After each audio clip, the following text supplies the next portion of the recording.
Sister-in-law ordered lobster and expensive wine. I said separate checks. The reservation was for 20.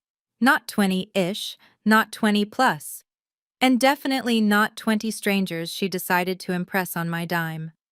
I am Simone, 34 years old, and as a forensic auditor, I know exactly when numbers do not add up. Tonight the math was simple. My brother Dante married a woman who treats my bank account like her personal piggy bank. But tonight, the bank is permanently closed. Before I tell you how I left a $19,000 bill on the table, let me know where you are watching from in the comments. Hit like and subscribe if you have ever had to teach a moocher a lesson they will never forget. We were seated at Le Bernardin, one of the most expensive seafood restaurants in New York City. The air smelled of truffle butter and old money. I sat at the head of the table watching my sister-in-law Tiffany wave a waiter over for the 5th time. Another bottle of Chateau Margaux, she screeched, her voice cutting through the elegant murmurs of the dining room. That bottle cost $2,000. It was the 5th one. I looked at my watch. It had only been 90 minutes. Tiffany was glowing not from pregnancy, but from the thrill of spending money she did not earn. She had turned a simple family dinner into a gala for 15 of her closest sorority sisters, women I had never met in my life. They were currently devouring towers of shellfish and laughing about their summer plans in the Hamptons. My mother, Mama Louise, sat quietly next to me, picking at her bread roll, looking terrified. She knew what was coming. I had warned Dante. I told him this was a family dinner, not a charity ball. He just looked down at his plate, unable to meet my eyes, his face buried in his hands. Tiffany was in her element. She tapped her glass with a fork, demanding attention. "Everyone listen up," she announced, beaming. "I just want to thank my wonderful sister-in-law Simone for treating us all tonight. She is a big-shot auditor, so this is just pocket change for her, right, Simone?" Her friends cheered, raising their glasses. I felt my blood run cold. I had never agreed to this. I had agreed to take my mother and brother out to celebrate the news of the baby, not to fund a banquet for Tiffany and her entourage. Finally, the waiter approached with the leather folder. He hesitated before placing it near the center of the table. The room seemed to go silent. Tiffany did not even blink. She reached out with a manicured hand, grabbed the folder, and slid it aggressively across the white tablecloth until it hit my wine glass with a sharp clink. The total stared up at me. $18,500. Tiffany giggled, waving a lobster claw in the air. "You get that right, Simone. My hands are covered in butter. Besides, this is your treat for the baby. Consider it an early shower gift." The table went dead silent. Her friends stopped chewing. Dante shifted in his seat. They all looked at me, expecting the dutiful, rich sister to pull out her black card. I looked at Tiffany. I looked at the bill. Then I looked at the waiter. I smiled, but it was not a nice smile. I picked up the folder and handed it back to him without opening it. "Separate checks, please. I am only paying for myself and my mother. The rest belongs to the lady with the butter on her hands." The silence that followed was heavy enough to crush bones. Tiffany dropped her lobster claw. It hit the porcelain plate with a wet thud. Her face shifted from glowing pride to ugly panic in a nanosecond. She stood up so abruptly, her chair screeched against the floor, drawing the attention of the entire restaurant. Gone was the sweet sister-in-law who just wanted to celebrate. In her place stood a cornered animal baring its teeth. "You cannot be serious, Simone," she hissed, her voice rising an octave. "You are going to humiliate me in front of my friends over a few dollars. You make 6 figures. This is nothing to you. Why are you being so petty? Is it because I have a husband and a baby on the way and you are 34 and alone? Is that it? You are jealous of my happiness, so you want to ruin my night." Her friends exchanged awkward glances. Some reached for their purses, only to remember they probably could not afford a $2,000 split either. My mother. Mama Louise looked down at her lap, her hands trembling. She hated confrontation, and Tiffany knew it. Tiffany turned to her, capitalizing on her fear. "Mom, tell her. Tell her she is being cruel. Stress is bad for the baby. Do you want something to happen to your grandchild because Simone is cheap?" That was the trigger. Dante, who had been shrinking into his suit, suddenly found his voice. He grabbed my arm, his grip tight and desperate. Simone, please don't do this. Not here, not now. Look at her, she's crying. Just pay the bill. I will pay you back, I swear. I just need a week. We can work this out later. Just do not make a scene. I looked at my brother. I looked at the sweat beading on his forehead. He was wearing a Rolex I knew he could not afford, and a suit I probably paid for 3 Christmases ago. I pulled my arm away from his grasp. You will pay me back, Dante. Just like you paid me back for your tuition. Just like you paid me back for the down payment on your car. I am done being the bank that never closes. If you want to play big shot and treat 20 people to vintage wine, you better have the funds to back it up. The commotion had gone on long enough. The floor manager, a tall man with an icy demeanor, materialized at our table. He looked at the uneaten seafood towers and the empty wine bottles, then at Tiffany, who was now fake sobbing into a cloth napkin. Is there a problem here? He asked, his voice low, but threatening. There is no problem, Tiffany sobbed, pointing a shaking finger at me. She is paying. She is just having a mental breakdown. She is trying to ruin my baby shower. The manager turned to me, raising an eyebrow. Madam, the bill must be settled. The total is $18,500. If payment is not rendered immediately, I will be forced to contact the authorities. Theft of services is a felony in New York, especially at this amount. I did not blink. I pulled out my black Amex card. The manager looked relieved until I spoke. Put the grilled chicken and the garden salad on this, and my mother's soup. That comes to about $80. As for the rest, I suggest you ask the gentleman with the fake Rolex or the lady screaming about her baby. I am not liable for orders I did not make. You can check your security cameras. I ordered water. They ordered the ocean. Call the police. I will wait. 2 uniformed officers walked through the heavy glass doors of Le Bernardin, and the entire restaurant fell into a hushed silence.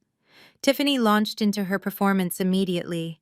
She clutched her stomach with one hand and grabbed the arm of the nearest officer with the other, hyperventilating as if she were in active labor.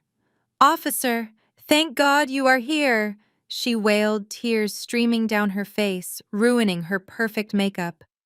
"My sister-in-law is mentally unstable. She invited us all here for my baby shower and now she is refusing to pay. She is trying to get me arrested. I am pregnant, officer. The stress is killing me. Please, you have to make her pay," she promised. The young officer looked at me. He saw a calm woman sitting with a glass of water, while a hysterical pregnant woman pointed an accusing finger. "Ma'am, is this true?" he asked, his hand resting on his belt. "Did you agree to pay for this party?" I did not raise my voice. I did not get angry. In my line of work, emotions are irrelevant. Only evidence matters. "Officer. I am a forensic auditor," I said, keeping my hands visible on the table. "I specialize in fraud detection. Because of the sensitive nature of my family dynamic, I record all interactions that involve financial discussions." I tapped my phone screen. "I would like you to listen to this audio from 2 hours ago." Tiffany froze mid-sob. Her eyes darted to my phone. I pressed play. The audio was crystal clear. My voice rang out. "Dante, bring Mom. Just us 3. I want a quiet dinner." Then Tiffany's voice screeching and high-pitched. "Surprise, I invited the girls. We are going to turn up." Then my voice again, stern and direct. "I did not agree to this, Tiffany. I am not paying for 15 people." Then Tiffany again dismissing me. "Oh, stop being a buzzkill, Simone, you can afford it." I stopped the recording. The officer looked at Tiffany, whose face had drained of all color. "Ma'am, it seems you ordered services knowing the host had explicitly refused to pay. That is theft of services. Unless you have a way to settle this bill right now, you will have to come with us." Tiffany turned to her sorority sisters, desperate. "Guys, chip in, please. Just put it on your cards and I will Venmo you later." The table of 15 women suddenly found the floor very interesting. One girl muttered that she forgot her wallet. Another claimed her card was maxed out. These were the same women who were guzzling vintage wine 10 minutes ago. Now that the bill was due, they were strangers. The manager stepped forward, holding a clipboard. "We need payment or collateral now, or I press charges." Dante stepped between the officer and his wife. He looked like a broken man. He was trembling. "I do not have the money," he whispered, his voice cracking. "But I have this." Slowly, painfully, he unclasped the gold Rolex from his wrist. It was a vintage piece, the only thing of value our father had left him. Tiffany gasped. "Dante, that is your dad's watch." Dante ignored her. He handed the heavy gold watch to the manager. "Take it," he said, tears welling in his eyes. "I will sign a promissory note for the rest. Just let us go." The manager took the watch, examining it with a sneer before nodding. I watched my brother sign away his dignity to save a woman who had just tried to frame me. As they walked out, Tiffany turned back to look at me. Her eyes were not sad. They were filled with pure, unadulterated hatred. This was not over. The Uber ride home was a blur of city lights and exhaustion. I stared out the window, watching New York pass by, but my mind was stuck in that restaurant. My phone vibrated against my thigh like an angry hornet. I did not need to look at the screen to know who it was. Mama Louise. She had barely spoken a word during the dinner, terrified of Tiffany, but now that she was safe in her own car, she had found her voice. I took a deep breath and answered on the speaker. "Simone, how could you?" Her voice was not just loud, it was shrill, piercing the quiet of the taxi. The driver glanced at me in the rearview mirror, but I was too tired to care. "You humiliated us. You left your brother there without a watch. His father's watch, Simone. Do you know how much that meant to him? And poor Tiffany. She is hysterical. She is carrying your niece or nephew, and you treated her like a criminal." I rubbed my temples, feeling a migraine forming behind my eyes. "Mama, she tried to steal $18,000 from me. She invited 15 strangers to a dinner she could not afford. That is not family behavior. That is a scam. Steal." Mama scoffed, the word dripping with disappointment. "Family does not steal, Simone. Family shares. You have so much. You live in that glass tower downtown. You fly first class. You have that big fancy job looking at numbers all day for those corporations. What is $18,000 to you compared to your brother's dignity? You are blessed, Simone, and when you are blessed, you are supposed to bless others." I felt a bitter laugh bubble up in my throat. Blessed? That was a funny word for it. I worked 80 hours a week as a forensic auditor, unraveling complex financial crimes, while Dante played video games and pretended to be an entrepreneur. I was the one who paid off the mortgage on Mama's house 3 years ago, so she would not lose it. I was the one who paid for Dante's bail when he got into a bar fight. I was the one who bought the groceries and paid the heating bills every winter. I was the family safety net, the endless resource, the bank that was never allowed to close. They did not see me as a daughter or a sister. They saw me as a wallet with a pulse. "You think you are better than us," Mama continued, her voice dropping to a dangerous low. "Just because you went to college and wear expensive suits, you think you can judge us. You forgot where you came from. Tiffany is fragile. She needs support, not your cold-hearted judgment. You need to turn this car around, go back there, apologize to the manager, and get Dante's watch back.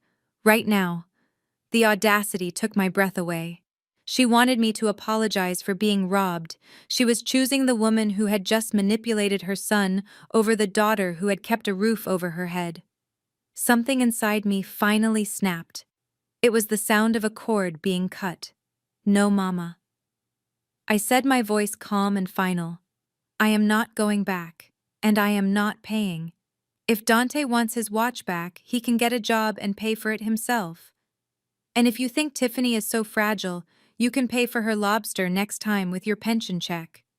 Simone, if you hang up on me, do not bother coming to Sunday dinner. You are tearing this family apart. If protecting my hard-earned money means I am tearing the family apart, then let it rip. I pulled the phone away from my ear and pressed the red button ending the call. Then I did something I had never done in my entire life. I tapped the info icon next to her name. Block caller. The car went silent again. For the first time in 34 years, the bank was officially closed. The morning sun hit my face, but it did not bring warmth. It brought chaos. I woke up to a sound that every professional dreads. My phone was not just buzzing, it was vibrating so violently against the marble nightstand that it sounded like a drill.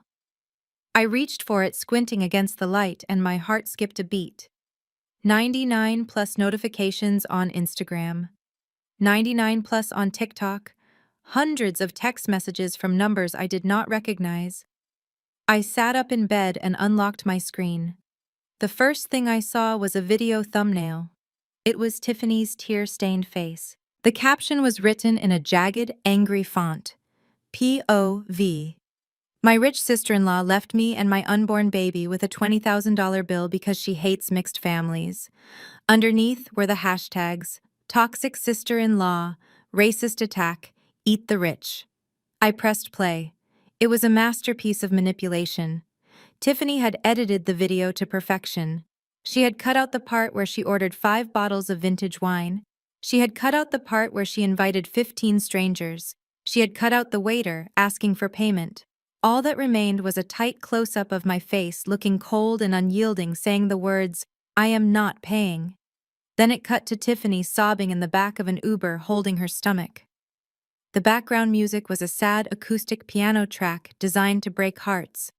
The video had 2.1 million views. It had been posted 6 hours ago. I scrolled down to the comments and felt the bile rise in my throat. They were vile. Someone named Brittany wrote, "I hope this woman loses her job. Who treats a pregnant woman like that?" Another user wrote. I found her LinkedIn. Her name is Simone and she works at City Trust. Let us ruin her life. Tiffany had not just vented, she had weaponized the internet against me. She knew she could not win a logical argument, so she decided to win the emotional war. She painted herself as the poor, defenseless white girl bullied by the angry, successful black woman. It was a narrative she knew society would eat up with a spoon. Then the notification I feared most appeared at the top of my screen. It was not from a troll. It was not from a bot. It was an Outlook notification. The sender was Janice from Human Resources. The subject line was in bold red letters. Urgent meeting regarding code of conduct violation. I opened the email. Dear Simone, we have been made aware of a viral video circulating on social media that allegedly depicts you engaging in behavior that conflicts with our company values of inclusion and integrity. Please report to my office immediately upon arrival. Your access to the client server has been temporarily suspended pending an investigation. My hands shook. Not from fear, but from a cold, dark rage. Tiffany had crossed the line. She had come for my livelihood. She had come for the career I built from scratch while she was busy maxing out credit cards. I threw the covers off and walked to my closet. I did not put on sweatpants to wallow in self-pity. I put on my sharpest blazer and my highest heels. Tiffany thought this video was her victory lap. She did not realize she had just handed me the evidence I needed to bury her. She wanted a show. I would give her a war. The elevator ride up to the 42nd floor of City Trust usually felt like an ascent to my throne. I had earned my corner office with blood, sweat, and tears, often working until midnight to catch the discrepancies that others missed.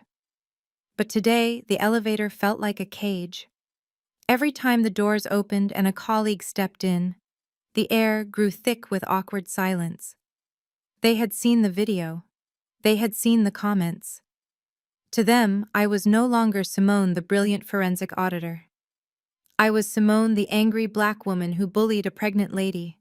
When I reached my desk, my keycard did not beep. It blinked an angry red. Access denied. My stomach dropped.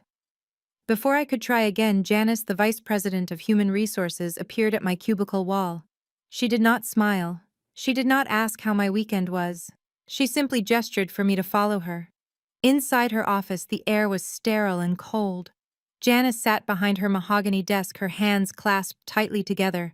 On her screen, paused in high definition, was Tiffany's tear-streaked face. Janice cleared her throat, looking everywhere but at my eyes. "Simone, we value your contributions to this firm. However, we also value our public image. This video is disturbing.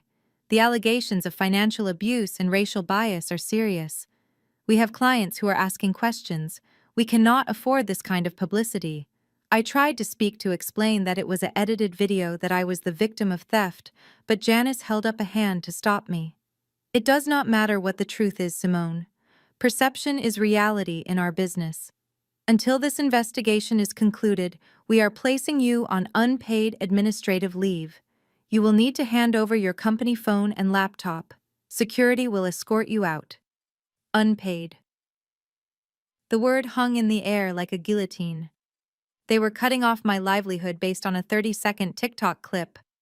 I felt a hot wave of shame wash over me as I placed my badge on her desk. I had built this career for 10 years. I was the one who saved this company millions in potential fraud losses last quarter. And now I was being discarded like trash because my sister-in-law knew how to fake cry on camera. Walking out of the building, flanked by 2 security guards whom I used to share coffee with, was the lowest moment of my life. I walked past the reception desk with my head held high, but inside I was screaming. I hailed a cab and gave my home address, my voice trembling with suppressed rage. Back in my apartment, the silence was deafening. I sat on my couch in the dark. I had no job. I had no family support. My name was being dragged through the mud by thousands of strangers. It would have been easy to record a response video, to scream and shout and defend myself. But that is what they expected. They expected the angry reaction. I would not give it to them. I walked over to my personal desktop computer. It was a high-powered machine I used for freelance consulting. I powered it up, the hum of the fan sounding like a jet engine preparing for takeoff. I cracked my knuckles. Tiffany thought she had won because she controlled the narrative with words. But she forgot who I was. I do not deal in words. I deal in data. I deal in paper trails. I opened a new spreadsheet and named it simply The Audit. If they wanted a villain, I would show them what happens when you cross a woman who knows where every single penny is buried. I was not going to explain myself. I was going to expose them. The digital attacks from strangers were manageable, but when my own blood turned against me, it cut deeper. My phone buzzed incessantly with notifications from the family group chat. This chat was usually reserved for Thanksgiving planning and birthday wishes, but today it was a firing squad. Auntie May was the first to shoot. She typed in all caps saying, "Simone, you are a disgrace. How could you let your brother be humiliated like that? You make us all look bad." Then Uncle Roy chimed in, calling me a traitor to my race. He said I had forgotten where I came from just because I had a corporate job and money in the bank. They did not care about the facts. They did not care that Tiffany had tried to scam me. In their eyes, I had committed the ultimate sin. I had chosen my wallet over my brother. Then came the photo that silenced everyone. Tiffany posted a picture on Instagram and forwarded it to the family chat. It was a selfie taken from a hospital bed. She was wearing a gown, looking pale and frail, her hand resting protectively over her stomach. A hospital wristband was visible on her arm. The caption read, "Doctors are worried about the baby heart rate. The stress from last night was too much. Please pray for us." My stomach churned. I looked closely at the photo. The lighting was perfect. Her hair was messy in an artful way. It was a performance, but to my family, it was proof that I was a monster. A loud banging on my front door made me jump. I did not have to guess who it was. I opened the door, and Mama Louise stormed past me, her eyes red and swollen from crying. She did not hug me. She did not ask if I was okay after losing my job. She turned around and pointed a shaking finger in my face. "Did you see what you did, Simone?" she screamed, her voice cracking. "She is in the hospital. She might lose the baby." My grandbaby Simone. Because you could not just pay a bill. I tried to speak, but she cut me off. Do not say a word. You are going to fix this. You are going to get in your car right now and drive to that hospital. You are going to get down on your knees and beg Tiffany for forgiveness. And then you are going to write a check to pay off Dante's debt. I stared at her in disbelief. Mama, I just got suspended from my job because of her lies. She is manipulating you. Mama grabbed my shoulders, shaking me. I do not care about your job. I care about your brother. He is a black man in America, Simone. You know what the system does to men like him. If he gets a record for theft of services, his life is over. He will never get a good job. He will be a statistic. You have the power to save him, and you are choosing to let him drown. How can you sleep at night? Her words were a calculated weapon. She was using the very real fear we lived with every day to enable her son's incompetence. She was guilt-tripping me with systemic racism to cover up for Tiffany's greed. I looked at my mother, a woman I had supported for years, and realized she would burn me alive to keep Dante warm. I took a step back, removing her hands from my shoulders. I will not apologize, I said, my voice trembling but firm. But I will handle it. Just not the way you think. I drove to Dante's apartment in Brooklyn with a knot in my stomach. He had texted me 3 days ago begging for rent money, saying his landlord was threatening eviction. I had transferred $2,000 without asking questions because that is what big sisters do. But today I was not coming as a sister. I was coming as an auditor. I used my spare key to let myself in. The hallway smelled of stale weed and expensive perfume. Dante was not home, but the evidence of his lifestyle was everywhere. I walked into the living room and froze. For a man who claimed to be eating ramen noodles to survive, his apartment looked like a luxury boutique. Stacked against the wall were orange boxes, Hermes. Not empty boxes, but full ones. On the coffee table lay a pair of limited edition Air Jordan 1s, the kind that resell for $5,000. There were shopping bags from Saks Fifth Avenue and Neiman Marcus scattered on the floor. My heart hammered against my ribs. I had paid his rent while he was buying designer sneakers. I had paid his heating bill while they were buying silk scarves. Well, well, well. Look who decided to visit. I spun around. Tiffany was leaning against the bedroom doorframe. She was not wearing the hospital gown from her photo. She was wearing a silk robe that I recognized from a recent Gucci collection. She looked healthy. She looked radiant. And she looked smug. "Where is my brother?" I asked, my voice low. "He is out returning a rental car," Tiffany said, examining her freshly manicured nails. "You know the Porsche you paid for indirectly?" I gestured to the room. "The boxes, the bags, the shoes. You told Mama you were broke. You told me you were about to be homeless. I sent Dante $2,000 on Tuesday. Did that go to the landlord or did it go to your closet?" Tiffany laughed. It was a cold, dry sound. "Oh, Simone, stop being so dramatic. We are family. What is yours is ours. Besides, what else are you going to do with all that money?" She walked closer to me, invading my personal space. She looked me up and down, her eyes filled with pity and malice. "You are 34 years old, Simone. You have no husband. You have no kids. You come home to an empty penthouse every night. Your money is just sitting there rotting. You are not going to take it to the grave." She picked up a Hermes box and caressed it. "I am actually doing you a favor. I am helping you spend it. At least this way your money brings someone joy. You should thank me. I am giving your life purpose. You get to be the provider. That is all you are good for anyway, right? Being the bank." Because let us be honest, Simone, no man wants a woman who cares more about spreadsheets than family. I looked at her, and for the first time I saw the full picture. This was not just a spoiled girl acting out. This was a calculated extraction. She had profiled me. She knew my insecurities. She knew my family's weaknesses. She had married my brother not for love, but for access to my line of credit.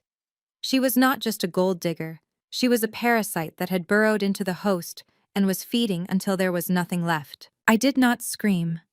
I did not slap her. I simply nodded slowly, absorbing the blow. "You are right, Tiffany," I said quietly. "I am the provider. And I think it is time I audited my investments." I turned and walked out the door, leaving her standing there with her stolen luxury. She thought she had broken me with her insults. She had no idea she had just given me the motivation to destroy her. I drove back to my penthouse in silence. The rage that had been boiling in my gut was gone, replaced by a cold, mechanical focus. Tiffany had made a fatal error. She had taunted a forensic auditor about money. She thought cash was just paper to be spent, but to me, cash is a digital footprint. It leaves a trail. It tells a story. And I was about to read every single chapter of hers. I walked into my home office and locked the door. This room was my sanctuary. On the desk sat my workstation, a custom-built rig with triple monitors and processing power that rivaled a small government agency. I did not turn on the lights. The blue glow of the screens was all the illumination I needed. I sat down and cracked my knuckles. It was time to go to work. I logged into the secure server I used for my freelance investigations. Then I pulled up the financial records for the family trust. Mama Louise had given me power of attorney years ago to manage the house payments, so I had full administrative access to everything, including the joint account she shared with Dante. I had never looked too closely before trusting that they were just buying groceries and paying bills. That trust was now dead. I ran a script to filter the transactions. I stripped away the noise, the gas station charges, the Netflix subscriptions, the grocery runs. I was looking for outliers. I was looking for the bleed. The screen filled with data. Rows and rows of numbers cascaded down like a digital waterfall. My eyes scanned them, detecting patterns that an ordinary person would miss. I saw the $2,000 transfer I sent on Tuesday. It hit the joint account at 9 in the morning. At 9:15, it was moved again. I followed the money. It did not go to a landlord. It did not go to a property management company. It went to a Zelle account linked to a generic email address. I frowned and dug deeper. I pulled the archives for the last 12 months. I searched for every time Dante had asked me for emergency cash. The car repair, the medical bill, the broken boiler. Every single time the money hit their account, it was immediately funneled out to the same destination. It was a recurring transfer labeled simply as consulting fees. I typed in a command to trace the routing number. The system churned for a few seconds before spitting out a result. The receiving account belonged to a registered LLC based in Delaware. The name of the company stared back at me in bright white letters against the black background. Blue Sky Consulting. My heart slowed down. A consulting firm. Dante barely finished community college. What kind of consulting was he paying for every month? I pulled the incorporation documents for Blue Sky Consulting. It was a shell company, no website, no physical office, just a registered agent and a P.O. box. But there was a digital signature on the formation papers. It was tiny, barely legible, but I zoomed in until the pixels sharpened. The signature did not belong to a stranger. It was a scrawl I had seen on birthday cards and wedding invitations. It was a signature that connected the dots between my brother's poverty and my sister-in-law's closet. Blue Sky Consulting was not a business. It was a funnel. And I was staring right at the operator. I did not stop at the bank records. A paper trail tells you what happened, but it does not tell you who did it. For that, I needed human intelligence. I picked up my encrypted phone and dialed a number I had not called in 2 years. Marcus was an ex-detective who got tired of the red tape and started his own private investigation firm. He was expensive, he was discreet, and he owed me a favor from a case involving a corrupt hedge fund manager. Marcus answered on the second ring. "Simone, I was wondering when you would call. I saw the TikTok video. You are trending on Twitter." I ignored the pleasantries. "I need a deep dive, Marcus.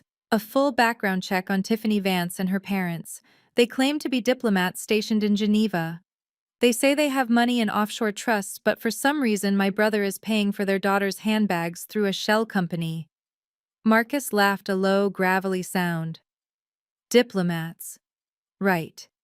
And I am the Prince of Wales. Give me an hour. I sat in the dark watching the cursor blink on my screen. I thought about the stories Tiffany had told us over Sunday dinners. She claimed her parents were currently in Switzerland negotiating a trade deal. She said she went to boarding school in France. My mother ate it up. Mama Louise loved the idea that her son had married into aristocracy. She was so blinded by the fantasy that she never stopped to ask why these wealthy diplomats never visited, why they never sent a wedding gift, why they were always unreachable. The email arrived with a ping that sounded like a gunshot in the quiet room. The subject line was short. The apple does not fall far from the tree. I clicked the attachment. I expected to find maybe a credit score issue or a bankruptcy filing. I did not expect to see mugshots. There they were. The dignified diplomat parents Tiffany bragged about.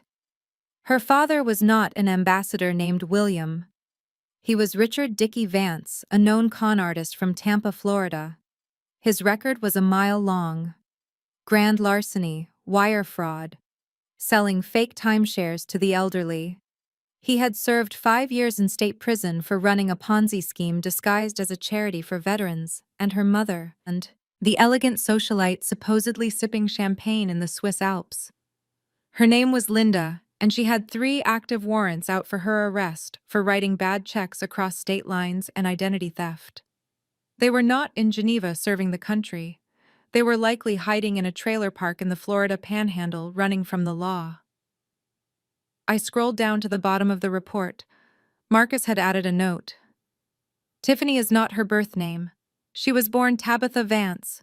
She changed it legally 4 years ago, right before she met your brother.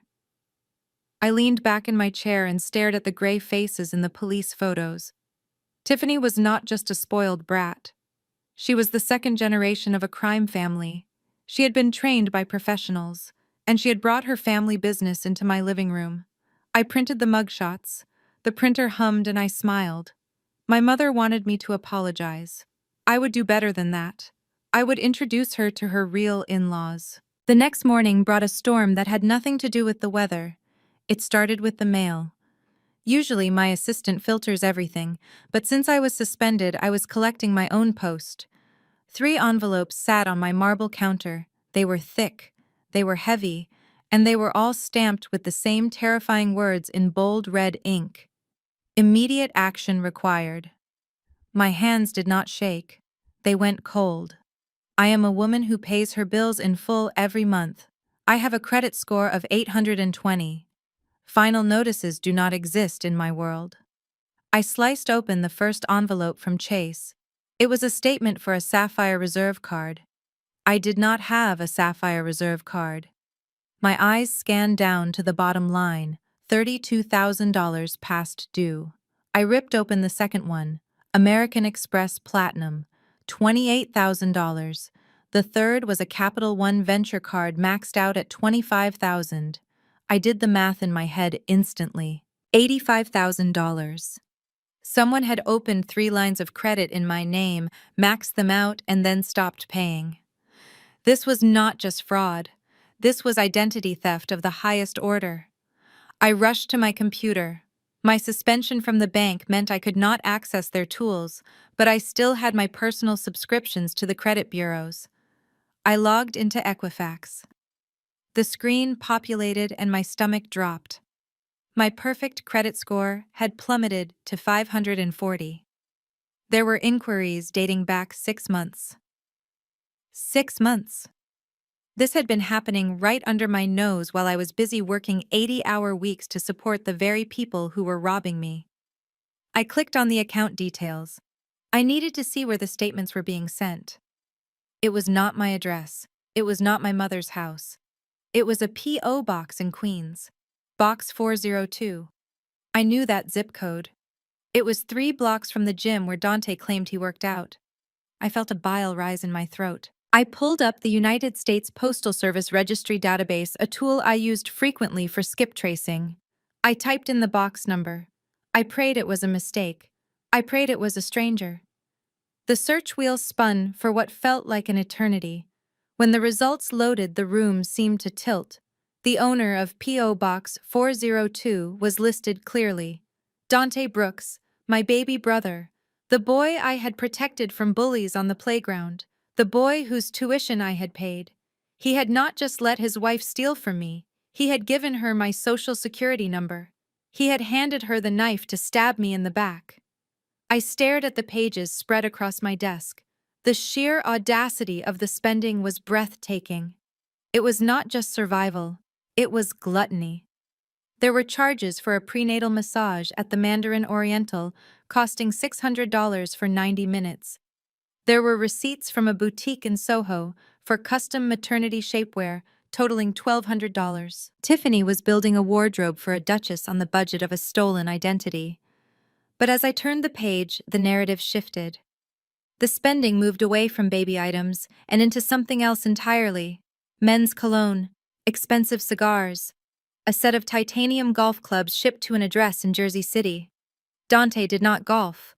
Dante was allergic to smoke. Then I found the smoking gun. Delta Airlines. A flight to Miami 3 weeks ago. Business class. 2 tickets. One for Tabitha Vance, and one for a passenger named Chad Miller. I froze. I remembered that weekend. Tiffany had told Dante she was going on a spiritual wellness retreat with her mother to prepare for the birth. Dante had spent that weekend at my place fixing a leaky faucet, talking about how much he missed her, how he wanted to be a good father. He had looked so earnest, so pathetic in his devotion. And while he was unclogging my drain, Tiffany was sipping mojitos in South Beach with Chad. I pulled up the hotel bill corresponding to the flight, the Fontainebleau, oceanfront suite, room service charges for champagne and oysters at 2 in the morning. This was not a spiritual retreat. It was a romantic getaway. And I had paid for it. My credit score had died so Tiffany could have a fling. My first instinct was to call the police immediately. I had the evidence. I had the motive. I could have the authorities at her door in 20 minutes. But then, I thought about Dante.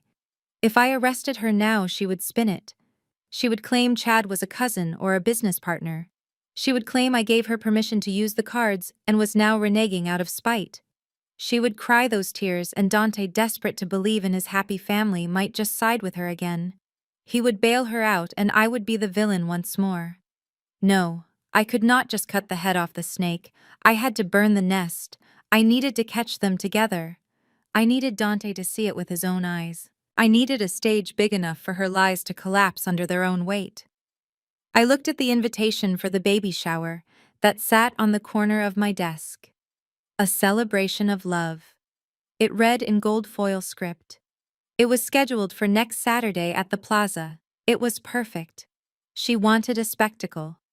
I would give her one. I was not going to call the cops yet. I was going to let her throw the party of the century, and then I was going to serve the indictment as the main course. I walked into the corner office of Zara King, and the air instantly felt thinner. Zara was not just a lawyer, she was a weapon in a Saint Laurent suit. We had attended Howard University together, but while I went the corporate route, Zara went for the jugular. She was the most feared financial crimes attorney in the city, and looking at the view of Manhattan from her window, I knew she was worth every penny of her $700 hourly rate. I laid the evidence on her glass desk. The credit card statements, the flight manifests, the mugshots of Tiffany's parents, and the shell company documents. Zara did not gasp. She did not look shocked. She flipped through the pages with a terrifying calmness, her face unreadable. Finally, she stopped at the photo of Tiffany and Chad in Miami. "This is not just fraud, Simone," she said, leaning back in her leather chair. "This is a racketeering enterprise. She is running a long con on your brother to get to your assets. If we go to the police now with just this, she will claim it was a domestic misunderstanding. She will say Dante gave her permission to use your info since you are family. It becomes a he said, she said. and the white pregnant lady usually wins that debate in the court of public opinion. I felt my frustration rising. So what do we do, Zara? Do I just let her spend my money? Zara smiled, and it was the smile of a predator spotting wounded prey. No. To catch a snake, you do not grab it by the tail, you feed it. You feed it until it is so full and bloated it cannot move. You let her think she has won completely. You give her exactly what she wants, which is access and validation. She tapped the invitation for the baby shower on the desk. She wants a spectacle, right? Give it to her. Agree to everything. Pay for the debts. Apologize to the family. Lure her into a false sense of security. We need her to commit a felony so large and so public that no amount of tears can wash it away. We need to catch her in the act of defrauding you in front of witnesses.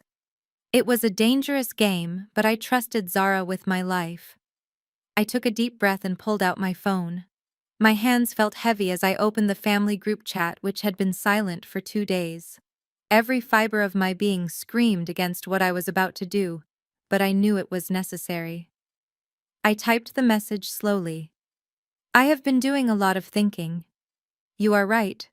Family comes first. I am sorry for reacting so harshly and causing stress. I will take care of the outstanding debts. And Tiffany, let us give this baby the welcome it deserves. How does the plaza sound for the shower? I hit send. The response was immediate. Heart emojis from Mama Louise, a text from Dante saying, "Thank God, Simone, I knew you would come through," and then a message from Tiffany, just a simple smiley face emoji. She thought she had broken me. She had no idea she had just RSVP'd to her own funeral. I walked into Dante's apartment an hour later, and the smell of victory was suffocating. They were already celebrating. A bottle of Dom Perignon sat on the coffee table, next to a stack of bridal magazines. Tiffany was lounging on the sofa, looking like the cat that had not only eaten the canary, but also inherited the canary's estate. Dante jumped up to hug me, his relief palpable, but Tiffany did not move. She just took a slow sip of champagne and smirked. "I knew you would come around, Simone," she said, her voice dripping with condescension. "You are a smart girl. You know that fighting family is a losing battle. Besides, I forgive you. Pregnancy hormones make us all do crazy things, right?" I forced a smile that felt like cracking plaster. "Right. Hormones. So let us talk about how to make this right." Tiffany sat up straighter, her eyes gleaming with greed. She pulled out a notepad. She had a list. Of course she had a list. "First, we need to handle the financial mess," she said, tapping the paper with a pen. "Since you froze those credit cards, my credit score took a hit. And since you are admitting that this was all a misunderstanding, I expect you to pay off the balances immediately. All $85,000. Call the bank, tell them it was authorized, and clear the debt. I do not want any black marks on my record when Dante and I buy our new house." I looked at Dante. He nodded eagerly like a bobblehead. "Yeah, Simone. Just pay it off so we can start fresh. It is the least you can do after stressing her out." I clenched my hands behind my back, digging my nails into my palms to keep from laughing. They wanted me to pay for my own identity theft. They wanted me to sanitize the crime scene. "Consider it done," I said, my voice steady. "I will handle the bank first thing Monday morning." "Great," Tiffany said, flipping the page. "Now about the shower. Since you ruined my reputation online with that little stunt at the restaurant, I need a serious image rehabilitation. I do not want a backyard barbecue. I want the plaza. The grand ballroom. The plaza." It was one of the most expensive venues in New York City. And Tiffany continued, "I am inviting the press. Well, not the news, but influencers, bloggers, people who matter. I want them to see us hugging. I want them to see you handing me gifts. We need to show the world that the rumors were lies and that you support me 100%. This party needs to be so lavish that it buries that video forever." Dante looked a bit worried at the cost. "Babe, the plaza is really expensive." Tiffany shot him a glare that could cut glass. "Simone can afford it." "Can not you, Simone, unless you want to go back to being the villain." I looked at the two of them. The brother who betrayed me, and the woman who was bleeding him dry. They thought they were extorting me. They thought they were squeezing the golden goose one last time. They did not realize that by demanding the plaza and the press, they were building a stage for their own execution. A backyard barbecue would have been too small for what I had planned. I needed an audience. I looked Tiffany dead in the eye and gave her the coldest shark-like smile I could muster. The plaza sounds perfect, Tiffany. I will book the ballroom. I will hire the best caterers. And I will make sure the press is there to capture every single moment. It will be a day no one will ever forget. I promise. The atmosphere in the apartment was suffocatingly cheerful. Tiffany was in the bedroom, loudly discussing floral arrangements on the phone, leaving me alone on the sofa with Dante. He looked exhausted. The circles under his eyes were dark purple bruises against his skin. He offered me a glass of water, his hand trembling slightly. This was my chance. Dante, I said, keeping my voice casual. My phone just died and I need to show you the DJ options for the party. Can I use yours for a second? Sure, Simone. He unlocked his iPhone and handed it to me without a second of hesitation. That was the first red flag. A guilty man guards his phone like a fortress. He hides the screen. He changes the passcode. He hovers. Dante did none of those things. He leaned back and closed his eyes, rubbing his temples. I had 30 seconds before Tiffany came back. I did not go to the DJ website. I went straight to his email app. I typed Chase into the search bar. Nothing in the inbox.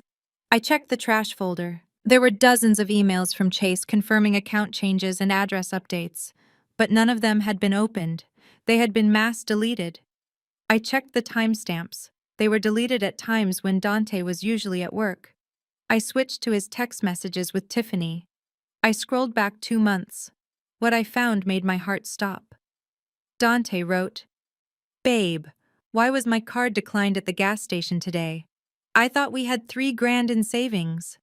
Tiffany replied, "Oh, the bank flagged it for fraud because you went to a different station than usual. Do not worry, I transferred everything to a secure holding account to protect us. Use the cash in the jar." I scrolled further. Dante wrote, "The landlord called. He said the rent check bounced." Tiffany replied, "He is lying. He just wants to charge us a late fee. I have the receipt. Ignore him." I went to his banking app. The Face ID prompted, so I nudged Dante. "Hey, it needs your face to download the app." He blinked open his eyes and let it scan him. He did not even look at what app it was. He was completely checked out. I opened his main checking account. It was overdrawn by $400. I checked his savings. 0. Then I saw the transfers. Every single paycheck he deposited was immediately siphoned out to Blue Sky Consulting.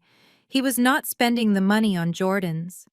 She was taking his money, buying the Jordans for herself, and then telling him they were gifts from her rich parents. I looked at my brother. He sat there in a frayed t-shirt, worrying about how to pay for a baby that did not exist. He was not a co-conspirator. He was a mark. She had gaslighted him into believing he was bad with money so she could take total control.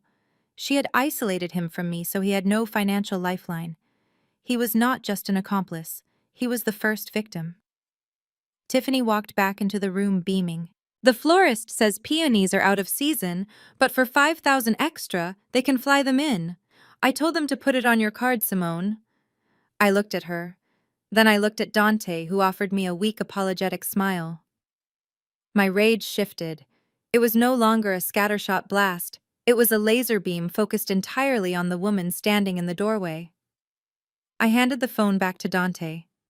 "Perfect," I said. "Get the peonies. Get everything. Because you are going to pay for every single petal." I returned to my home office with the receipt for $10,000 worth of peonies burning a hole in my pocket. I had played the part of the submissive sister perfectly, but now it was time to close the trap. My computer hummed in the darkness, waiting for the final piece of the puzzle. My phone rang. It was Marcus, the private investigator. Usually Marcus sounded bored or cynical, but today his voice was tight. "Simone, are you sitting down?" he asked. "I am." What did you find? Did you find her doctor? That is the problem, Simone. I checked the insurance records. I checked the hospital databases. I even ran a search on every licensed OBGYN in Manhattan and Brooklyn under both her married name and her alias, Tabitha Vance. Simone, there are no records, no ultrasounds, no blood work, no prenatal vitamins prescriptions, nothing. I frowned. That is impossible. She posted a photo from a hospital bed just last week. Marcus sighed. I ran that photo through a metadata scrubber. It was taken 2 years ago. The EXIF data says it was shot in a clinic in Tampa, probably when she was getting a nose job. Simone, she is not pregnant. There is no baby. The room spun. I had suspected she was lying about money. I had suspected she was lying about her parents, but lying about a child, lying about the heir to a family she claimed to love. It was a level of sociopathy that even I could not comprehend. If she is not pregnant, then what is growing in her stomach? I whispered more to myself than to him. Check Dante's email again, Marcus said. Check the trash. Check the spam. She is sloppy, Simone. Cons like this always slip up on the small details. I hung up and logged back into Dante's email, which I had mirrored to my server. I went straight to the junk folder. It was filled with newsletters and phishing scams. I scrolled down looking for anything suspicious. And then I saw it. An order confirmation from Amazon dating back 3 months. Item shipped. Premium silicone maternity prop. Realistic touch and weight. Month 5 to 7 size. Light skin tone. I clicked the link. It took me to a product page for actors and theater productions. The item description boasted that the silicone warmed to body temperature and felt real to the touch through clothing. Cost: $400. She had bought a fake stomach on Amazon. She was wearing a costume. Every time she rubbed her belly, every time she complained about the baby kicking, she was performing a scene. She had orchestrated this entire pregnancy to trap Dante into marriage and to guilt my mother into handing over her savings. It was paternity fraud on a massive scale. I stared at the screen, my hands trembling with a cold fury. This was not just about stealing money anymore. This was emotional terrorism. She had made my mother cry tears of joy for a grandchild that did not exist. She had made my brother give up his dreams to support a piece of silicone. I printed the Amazon receipt. The ink was still warm as I held it. Tiffany wanted a baby shower. She wanted everyone to celebrate the life she was bringing into the world. Well, I would give her exactly what she wanted. I would celebrate the baby. I would celebrate the silicone prop that cost $400 and the lies that cost my family everything. The investigation was over. The execution was about to begin. The receipt for the silicone belly was the smoking gun, but I still needed to identify the accomplice. A con artist like Tiffany does not work alone, especially not on a job this complex. She needed someone on the outside to handle the logistics, someone to receive the money, and someone to help her disappear when the well ran dry. That brought me back to Chad. I pulled up the flight manifest again. Chad Miller. The name sounded generic enough, almost forgettable. I ran a cross-reference search with Tabitha Vance's known associates in Florida. The system churned for a moment before spitting out a public record that made my jaw drop. It was a marriage license, dated 5 years ago in Sarasota County. The groom was Chad Miller. The bride was Tabitha Vance. I searched for a divorce decree. There was none. I searched for a death certificate. There was none. Tiffany was not just lying about being pregnant. She was lying about being single. She was still legally married to Chad. That meant her marriage to my brother Dante was not just a sham, it was void ab initio. It was bigamy. But more importantly, it was the key to understanding the endgame.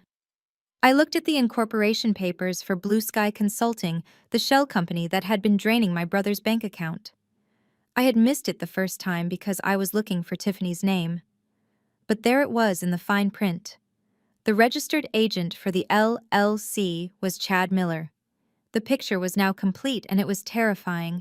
Tiffany and Chad were running a sweetheart scam. Tiffany was the face of the operation, the honey trap who seduced the target and gained access to the family finances. Chad was the back end, the money launderer who set up the shell companies and booked the getaways. They were not using my money to build a nursery. They were building a retirement fund. The plan was obvious. Squeeze Dante and me for every penny we had through the pregnancy sympathy and the baby shower gifts. Once they hit their target amount, likely after the big payday at the plaza, Tiffany would stage a miscarriage or a family crisis and vanish. She would take the money, divorce Dante, and disappear back to Florida to reunite with her husband, leaving my brother heartbroken and bankrupt. My computer pinged. Marcus had just uploaded the surveillance photos from the Miami trip. I opened the folder, my finger hovering over the mouse. I needed visual confirmation. I needed proof that they were not just business partners but lovers conspiring against my family. The first photo showed them at the hotel bar. They were laughing, clinking glasses of champagne. The second photo showed them on the beach. Chad was applying sunscreen to her back. But the third photo was the nail in the coffin. It was taken by the pool. Tiffany was lying on a lounge chair and Chad was leaning over her. His hand was on her thigh and their lips were locked in a passionate kiss. There was no ambiguity here. This was not a brother. This was not a cousin. This was her husband. I stared at the image of them kissing, celebrating their heist while my brother sat in Brooklyn stressing about diaper prices. They looked so happy, so carefree, spending my hard-earned money. I saved the photo to my encrypted drive. I had everything I needed. I had the fake belly receipt. I had the bigamy proof. I had the money trail. And now I had the infidelity. Dante was going to be devastated, but better a broken heart than a ruined life. I closed the laptop. The plaza awaited. Tiffany wanted to be the center of attention. I was going to make sure she got exactly what she wished for. The spotlight was about to be blinding.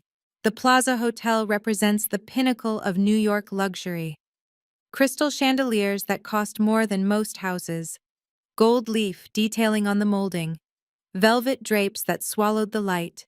It was the perfect setting for a coronation, and that is exactly what Tiffany thought this was. She did not see a baby shower.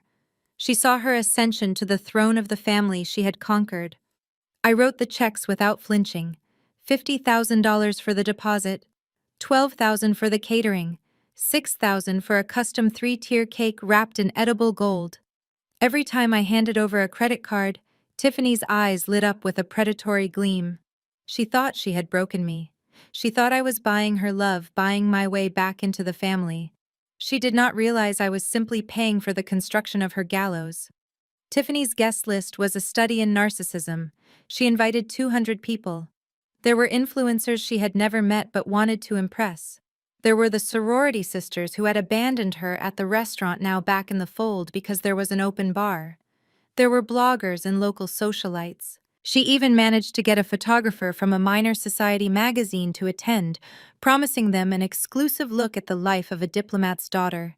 She was building an audience for her triumph. I had a guest list too, but mine was much shorter and far more exclusive. I made 3 phone calls. The first was to Captain James Bennett of the NYPD 1st Precinct, a man I had helped uncover an embezzlement ring within the police union pension fund 3 years ago. The second was to Sarah Jenkins, the assistant district attorney, who was currently building a task force on interstate fraud. The third was to the security team I had hired privately. I told Tiffany they were just my boring work colleagues. "Just some people from the office," I said, shrugging. "They want to come support me." Tiffany had laughed, waving her hand dismissively. "Fine. Let the nerds come. Just tell them to dress well.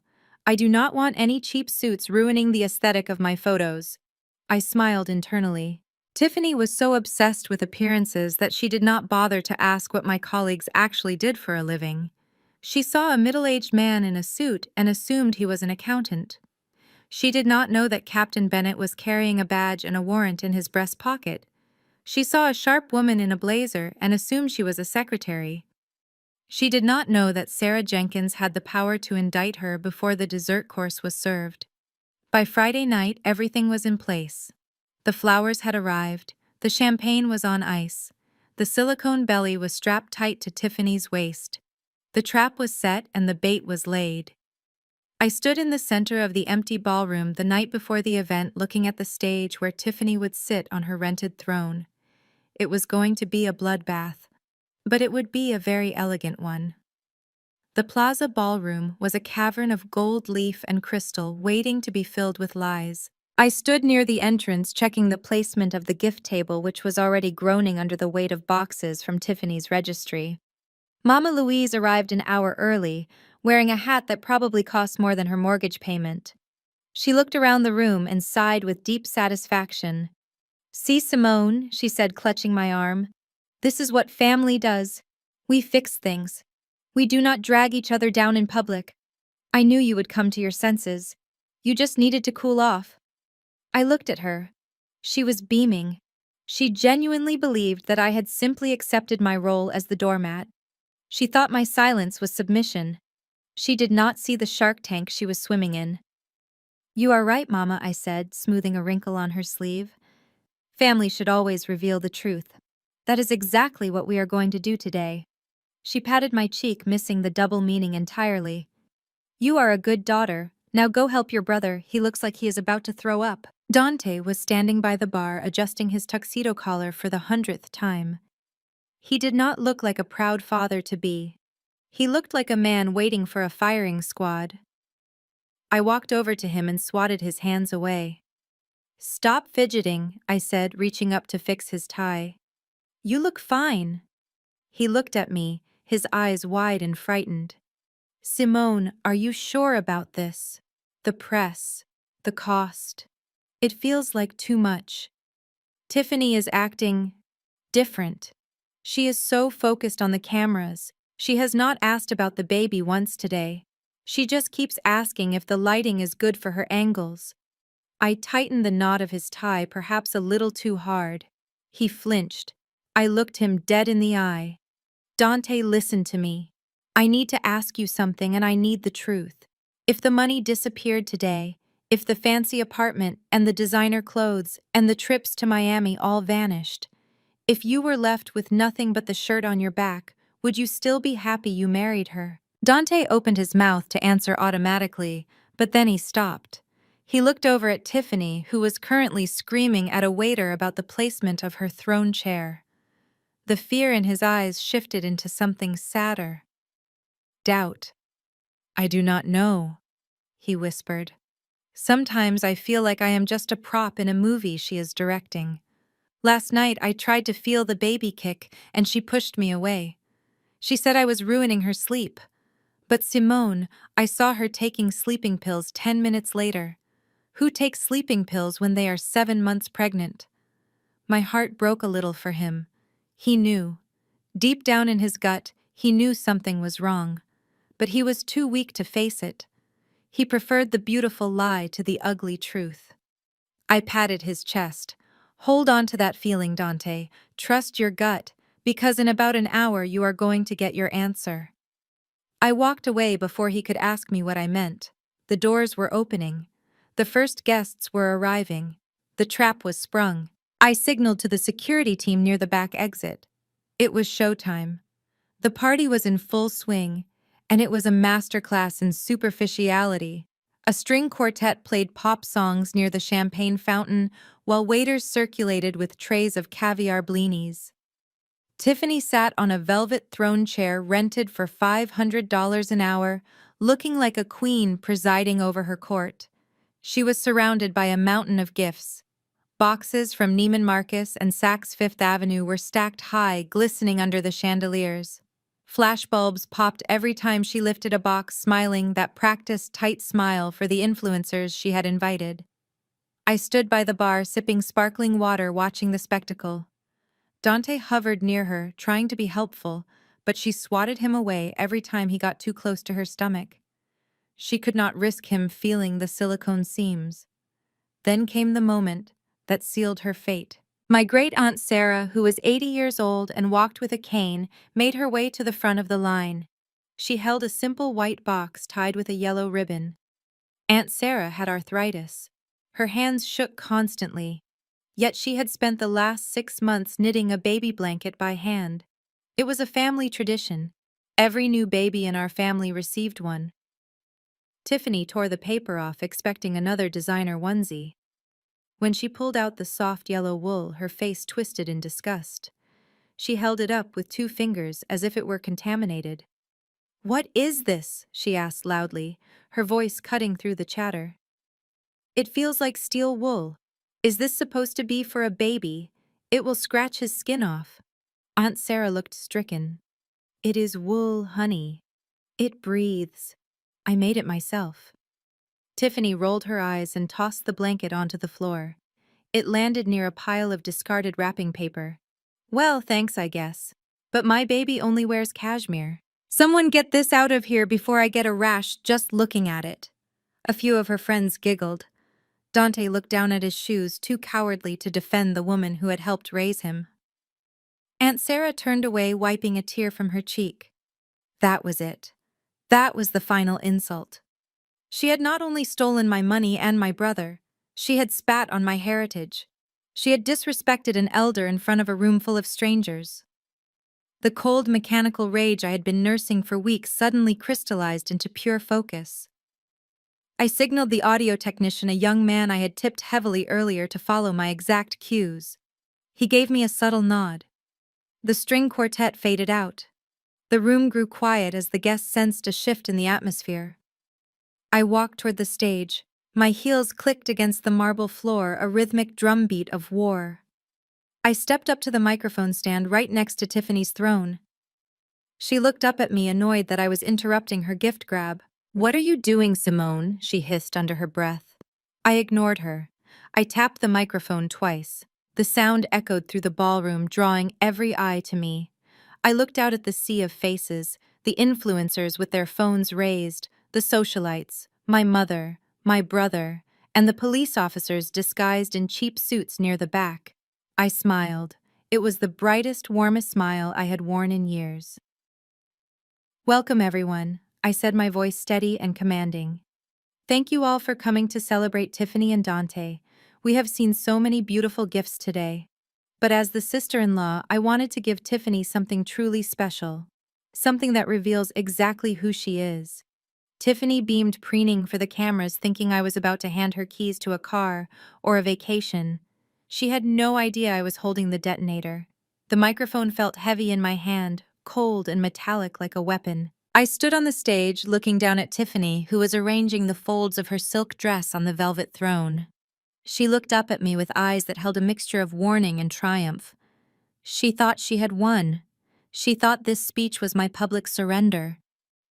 I took a deep breath and let the lies flow out of me like sweet poison. Tiffany came into our lives like a force of nature, I began, my voice trembling with what everyone assumed was emotion. She taught my brother Dante what it means to truly commit to something. She showed my mother that love is not just a feeling, it is an investment. A very expensive investment. And she taught me that sometimes you have to look past the surface to see the real person underneath. The room was silent. Tiffany squeezed Dante's hand, flashing a dazzling smile at the photographers. She nodded, encouraging me to continue praising her. She absorbed the compliments like a sponge, completely missing the double meaning behind every word. She thought I was talking about emotional growth. I was talking about financial ruin. I paused, letting the silence stretch just long enough to make people uncomfortable. "But words are cheap," I said, my voice hardening slightly. "And Tiffany deserves more than just words. She deserves recognition.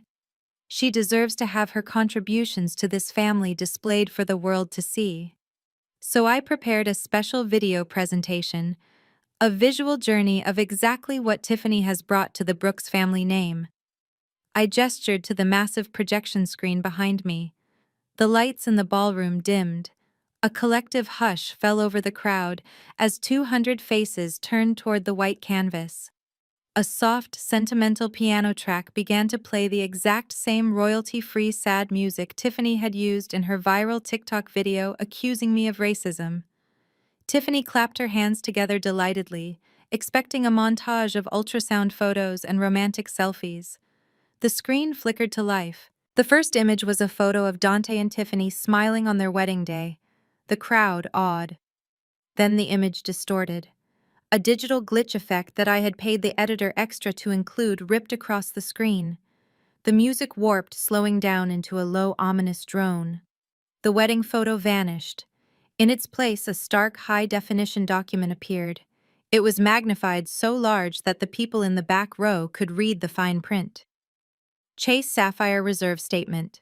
Account holder Simone Brooks. Authorized user Dante Brooks.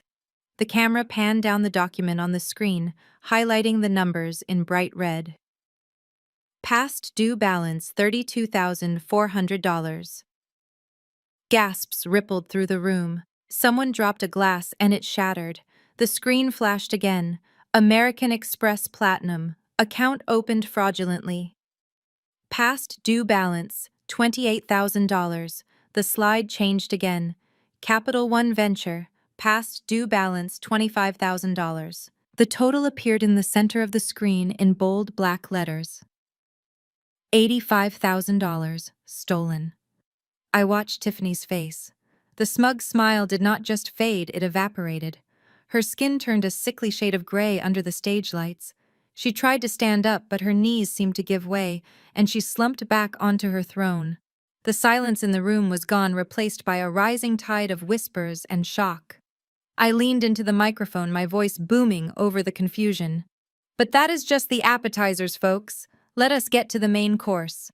The ballroom was already reeling from the financial shock, but I was not done. I pressed the remote again.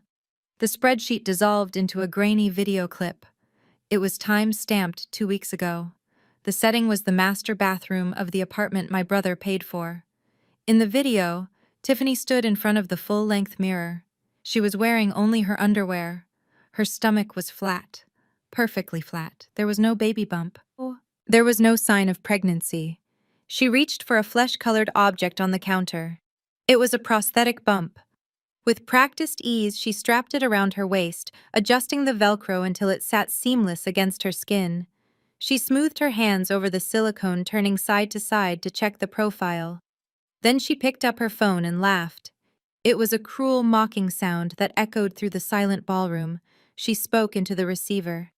"Chad, you should see me. I look like a glowing goddess. These idiots believe anything. Dante actually cried when I told him the baby kicked. He is so pathetic.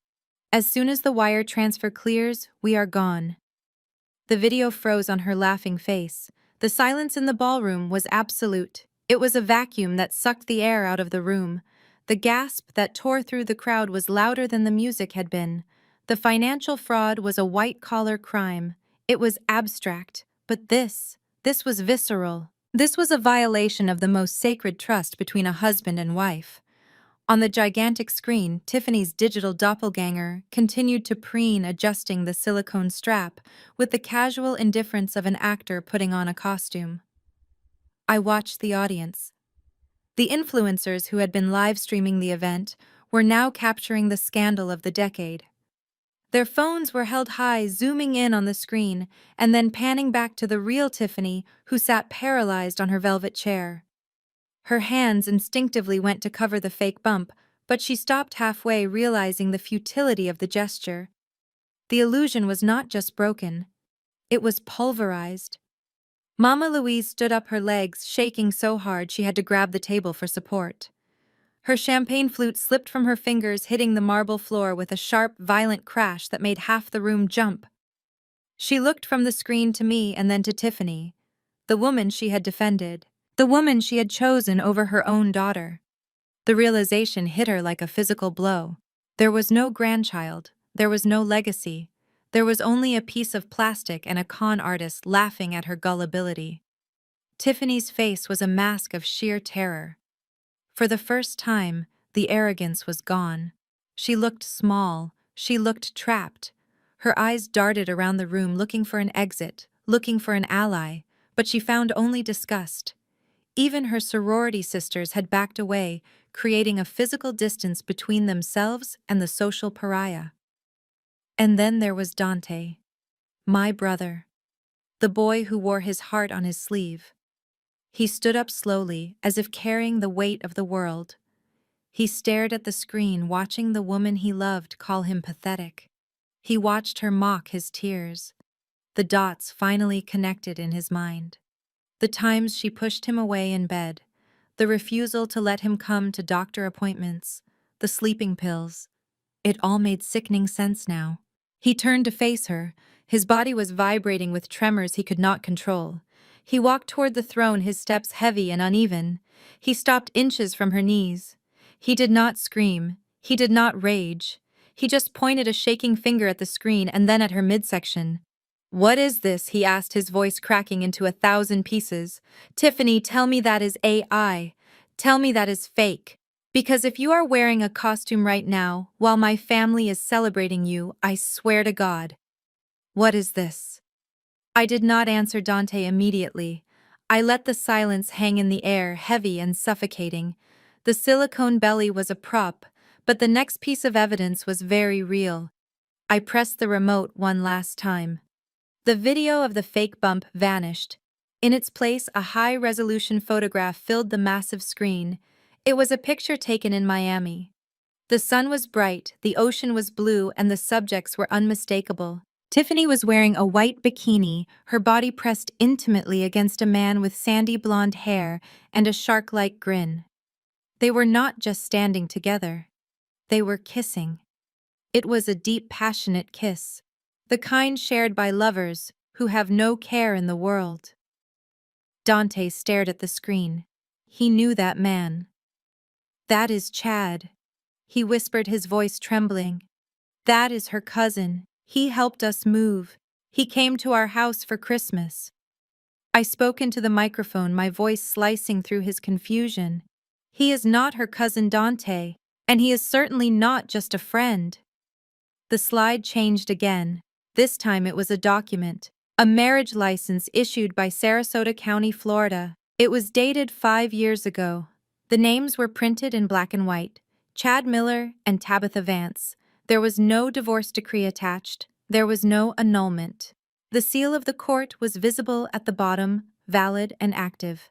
"Ladies and gentlemen, please meet Chad Miller," I announced, gesturing to the screen. "You might know him as the helpful cousin or the silent business partner behind Blue Sky Consulting.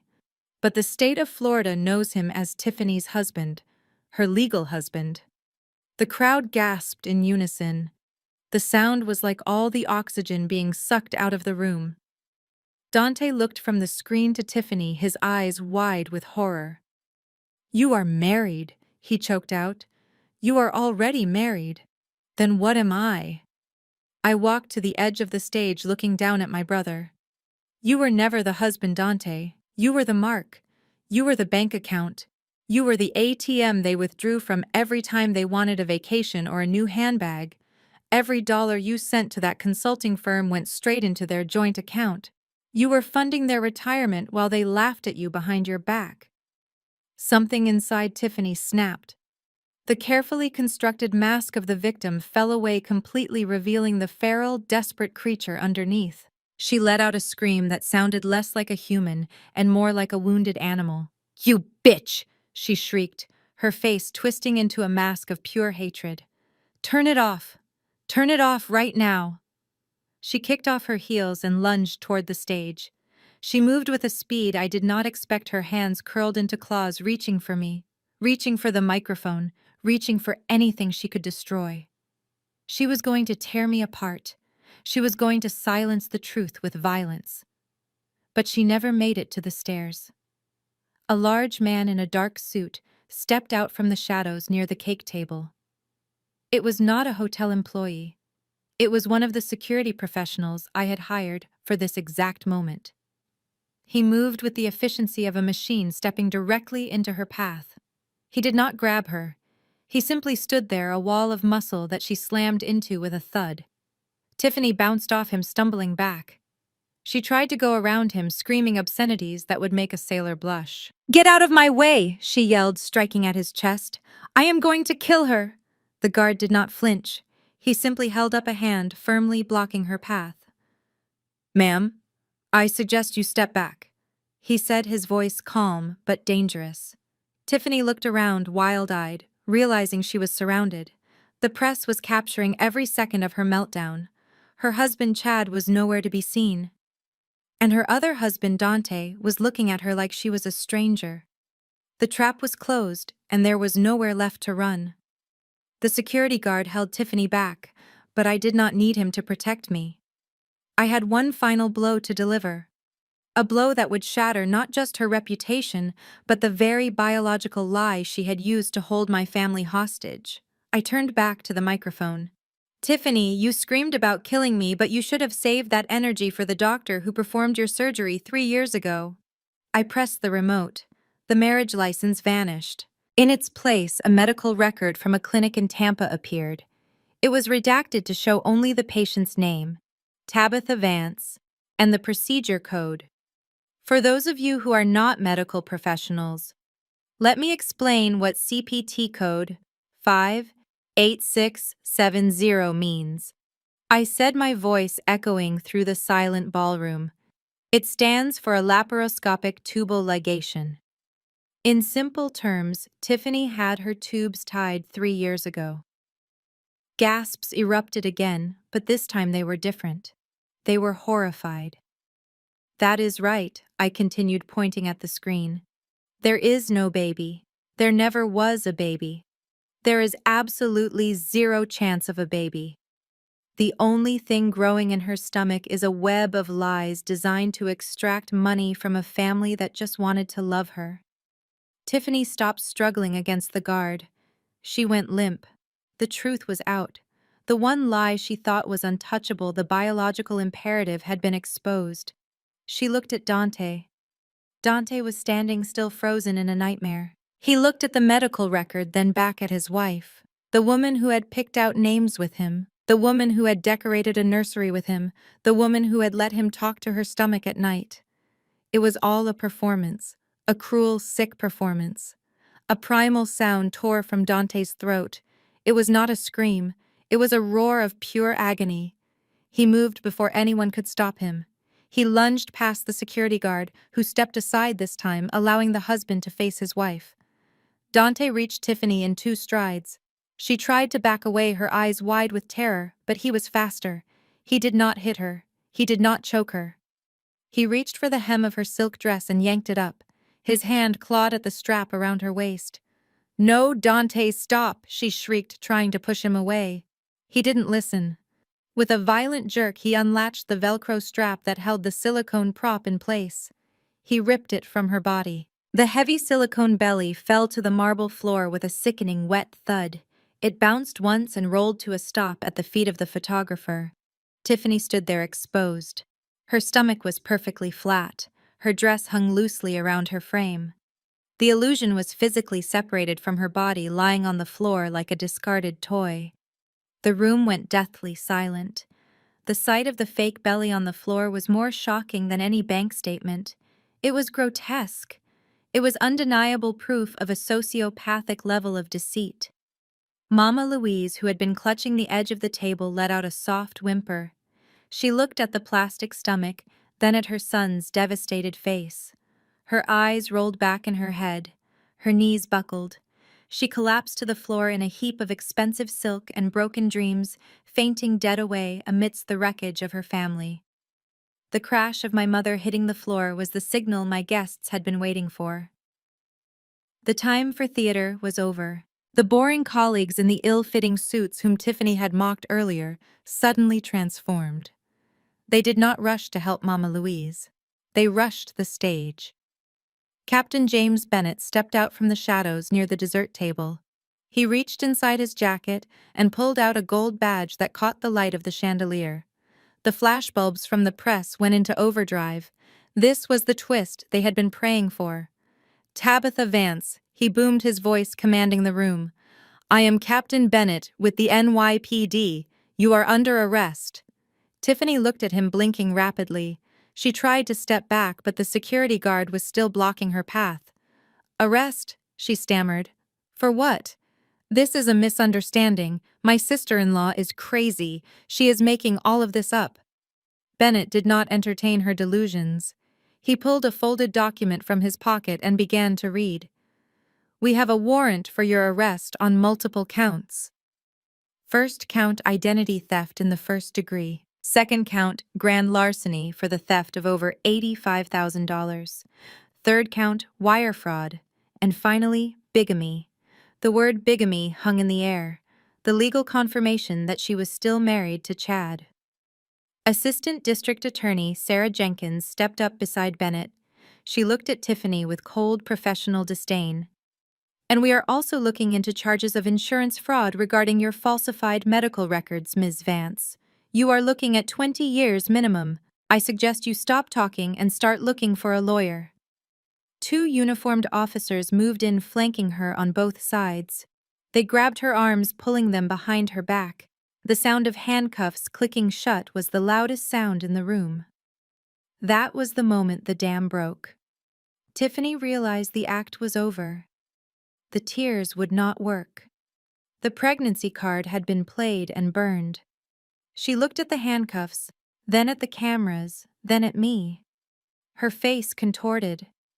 It was not fear anymore. It was pure, unadulterated ugliness. She stopped struggling and let out a laugh that sounded demonic. "You think you won," she screamed, spitting in my direction.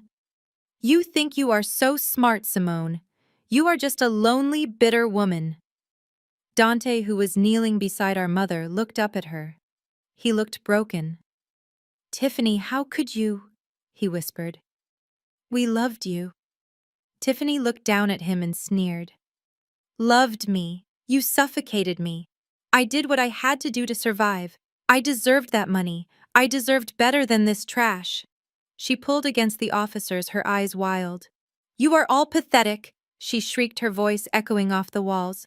"I am glad I did it. I am glad I took every cent. Because you people are so stupid. You honest, hardworking idiots. You made it so easy. You stupid black family. You thought a girl like me would actually love a loser like you." The room gasped.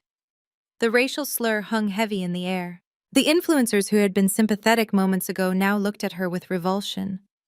The mask of the sweet, victimized white woman had not just slipped. It had shattered into a million pieces, revealing the racist narcissist underneath. Dante stood up slowly. The love in his eyes was gone, replaced by a cold, hollow realization. He finally saw her. He finally saw the monster I had been trying to warn him about. "Get her out of here," he said, his voice flat. "Just get her out." The officers shoved her forward. As they dragged her off the stage, kicking and screaming curses, the only thing left behind was the silicone belly lying on the floor, a hollow shell, just like the woman who had worn it. Outside the gilded walls of the plaza, the city moved with its usual indifference, but inside a black SUV idling in the loading zone, Chad Miller was checking his watch for the 10th time. He drummed his fingers on the steering wheel of the rental car that I had unknowingly paid for. He was not worried about my family or the baby. He was worried about the schedule. According to their plan, Tiffany was supposed to be walking out those doors right now, claiming a migraine, carrying a bag full of cash envelopes and jewelry. He picked up his phone and typed a message. "Hurry up. We need to beat the traffic to the airport." He never hit send. A heavy knock on the driver's side window made him jump. Chad looked up, expecting to see a valet telling him to move. Instead, he saw the grim face of a plainclothes detective holding a badge against the glass. Before Chad could even reach for the ignition, a police cruiser screeched around the corner, blocking him in from the front. Another pulled up tight behind him. He was boxed in. The door was yanked open. "Step out of the vehicle, Mr. Miller," the detective barked. "Keep your hands where I can see them." Chad tried to play the innocent tourist. "Whoa, what is going on? I am just waiting for my wife. I mean my cousin. We are going to a party." The detective grabbed him by the collar and hauled him out onto the pavement. "We know exactly who you are waiting for. And we know she is not your cousin. You are under arrest for conspiracy to commit fraud and money laundering." As they slammed Chad against the hood of the car to frisk him, the revolving doors of the hotel spun open. The timing was poetic. Tiffany stumbled out into the cool evening air, not with the grace of a socialite, but with the desperate, stumbling gait of a prisoner. She was flanked by two officers, her hands cuffed tightly behind her back. her silk dress twisted and disheveled. Then the flashbulbs started. Tiffany had insisted on inviting the press. She had sent press releases to every blog and tabloid in the city promising the event of the season. She had wanted the world to see her, and now they would. The photographers who had been waiting for a glamour shot now scented blood. They swarmed the entrance like sharks. The flashing lights were blinding, a strobe light effect that illuminated Tiffany's tear-stained face in harsh, unforgiving bursts. "Tiffany, look over here. Is it true you faked the pregnancy? How much money did you steal? Are you really married to your cousin?" The questions were shouted like accusations. Tiffany ducked her head, trying to hide from the very lenses she had courted. She squeezed her eyes shut, but she could not block out the sound of the shutters clicking, capturing her downfall at 10 frames per second. Then she saw him. Through the wall of photographers, she locked eyes with Chad, who was currently being stuffed into the back of a squad car. There was no love in that look. There was no solidarity. They looked at each other with the pure, venomous hatred of rats trapped in a sinking ship. Chad mouthed something that looked like a curse word before the door slammed shut on his face. "Get them away from me!" Tiffany screamed, thrashing against the officers as a cameraman got too close. "I did not do anything. It was all him. He made me do it." The police ignored her pleas. They guided her firmly toward the second cruiser. She was shoved into the back seat, the hard plastic seat, a far cry from the velvet throne she had sat on an hour ago. As the car pulled away, sirens wailing, the photographers chased it down the block, eager for one last shot of the woman who tried to steal a life and ended up losing her own. The show was over. The credits were rolling, and Tiffany was finally the star she always wanted to be. The police sirens faded into the distance, leaving behind a silence that was heavier than the noise. The grand ballroom of the plaza was now a graveyard of expensive party favors. Waiters moved quietly in the background, sweeping up the shattered remains of Mama Louise's champagne glass and collecting the unopened gifts that Tiffany would never unwrap. The air still smelled of fresh peonies and expensive perfume, but underneath it was the stench of catastrophe. I stood near the overturned throne chair, watching the staff dismantle the stage I had built. My heart was not racing anymore. It beat with a slow, steady rhythm. The war was over. The enemy had been neutralized. But now came the cleanup, and that is often the hardest part. Dante sat on the edge of the stage, his tuxedo jacket discarded on the floor. He held his head in his hands, sobbing quietly. He looked like a child who had woken up from a nightmare only to realize the monster was real. He saw my shoes approach, and he slid off the stage, dropping to his knees on the cold marble floor. He wrapped his arms around my legs, burying his face in the fabric of my dress. "I am sorry, Simone," he wept, his voice muffled and broken. "I am so sorry. I was so stupid. I let her turn me against you. I let her steal from you. I am a terrible brother. Please forgive me. Please tell me how to fix this." I looked down at him.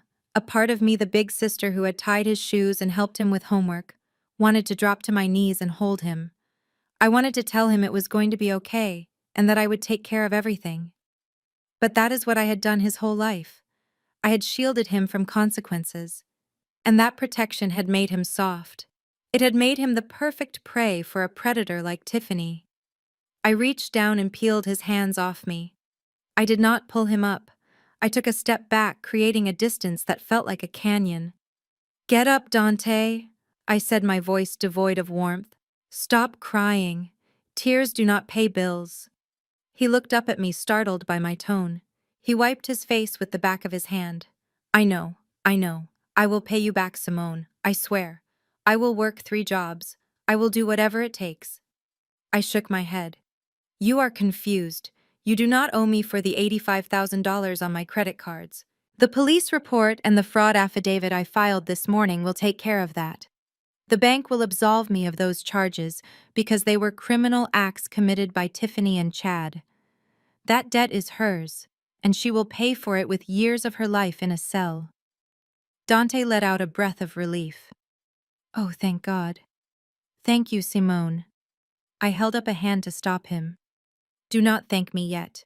Because we need to talk about the other money. The money you transferred to Blue Sky Consulting from your own accounts. The loans you took out in your own name to buy her jewelry. The lease on that apartment you cannot afford. Dante blinked. But she tricked me. It was a scam. It was a scam, I agreed. But you signed the papers, Dante. You authorized the transfers. You chose to ignore the red flags because you liked the fantasy she sold you. The law protects you from theft, but it does not protect you from bad judgment. He stared at me, the blood draining from his face again. What are you saying? I am saying that I am not writing a check to clear your personal debts, I said firmly. I am not bailing you out of your lease. You are going to move out of that luxury apartment. You are going to sell those designer clothes. You are going to negotiate with your creditors. You are going to climb out of this hole dollar by dollar on your own. But Simone, I cannot do that alone, he whispered, panic rising in his voice. I will drown. Then learn to swim, I said. I looked him dead in the eye, delivering the final verdict. I saved you from prison today, Dante. I saved you from a life anchored to a sociopath. But I will not save you from your own stupidity. That is a lesson you have to afford yourself.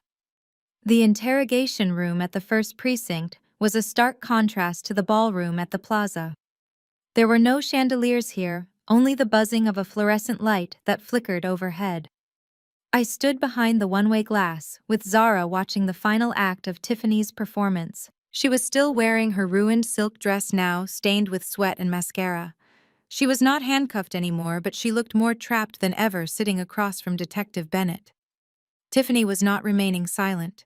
She was talking a mile a minute, trying to spin a web out of nothing. It was not a confession. It was a list of excuses. You do not understand, she sobbed, her voice cracking. I am a victim of my environment. Do you know who my parents are? Dickie and Linda Vance. They dragged me from state to state running scams since I was 5 years old. I never went to a real school. I learned how to count by counting stolen change. I did not want to do this. They forced me. They said if I did not send them money, they would expose me. I watched her face. It was a masterful lie. She was trying to paint herself as the reluctant daughter coerced into crime. She was throwing her own parents under the bus to save her skin. But I knew the truth. I had seen the texts. She was not a victim. She was the ringleader. She was the one mocking Dante. She was the one buying the silicone belly. Bennett was not buying it either. He slid a folder across the metal table. We have the text logs, Tiffany. We have the messages between you and Chad laughing about the idiot Brooks family. We have the emails where you set up the shell company. Your parents are in a trailer park in Tampa. They have not spoken to you in 2 years. You did this all on your own. Tiffany stopped crying instantly. The mask dropped. She leaned back in her chair, her eyes cold and dead. Fine. So I took their money. They have plenty of it. Simone acts like she is so perfect with her penthouse and her suits. She deserved to lose a little. I was just redistributing the wealth. The feed cut as Zara signaled for us to leave. We walked to the courtroom for the arraignment. This was where the real battle would happen. Tiffany's public defender, a tired man with a cheap suit, asked the judge for bail. He argued that Tiffany was a pregnant woman, a habit he quickly corrected, a vulnerable woman with strong community ties. Zara stepped forward. She was a shark in the water. Your Honor, representing the victim, I must strenuously object. The defendant has 3 known aliases. She is currently married to a co-conspirator who was also arrested today. She has no permanent residence in this state, and we have evidence of offshore accounts meant for flight. She is not a community member. She is a flight risk with a history of disappearing. The judge looked at the evidence. The fake pregnancy, the bigamy, the sheer scale of the deception. He banged his gavel.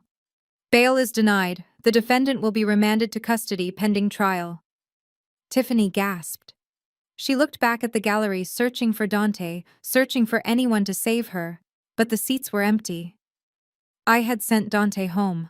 Zara walked out with me to the steps of the courthouse. She checked her notes and gave me the bottom line. With the amount stolen plus the identity theft and the bigamy charge, We are looking at a plea deal of 5 years minimum. If she fights it and loses, she gets 7. She is not going to Miami, Simone. She is going to Bedford Hills Correctional Facility. I nodded, looking out at the city skyline. Tiffany wanted a life of luxury where she did not have to work. In a twisted way, she got her wish. She would have a roof over her head and 3 meals a day for the next decade. She just would not be wearing silk while she ate them. The sound of a heart monitor beeping in a steady rhythm is usually comforting, but in the VIP wing of Mount Sinai Hospital, it sounded like a countdown. Mama Louise was lying in the bed, hooked up to an IV drip. The doctors called it a hypertensive crisis brought on by acute shock. I called it a reality check. The woman who had ruled our family with an iron fist and a loud voice looked incredibly small against the white sheets. Her skin was gray. Her breathing was shallow. The invincible matriarch had been broken not by a disease, but by the weight of her own foolishness.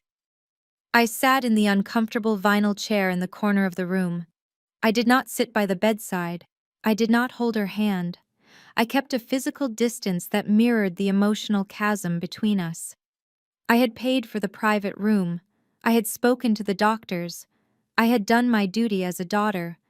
But I could not force myself to offer comfort to the woman who had demanded I kneel before a thief.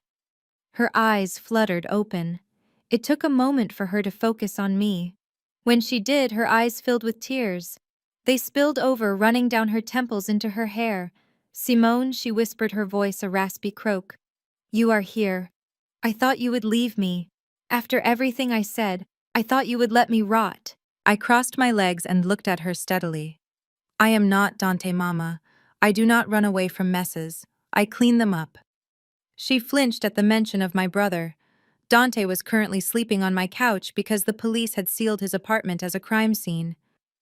"I was so blind, Simone," she cried.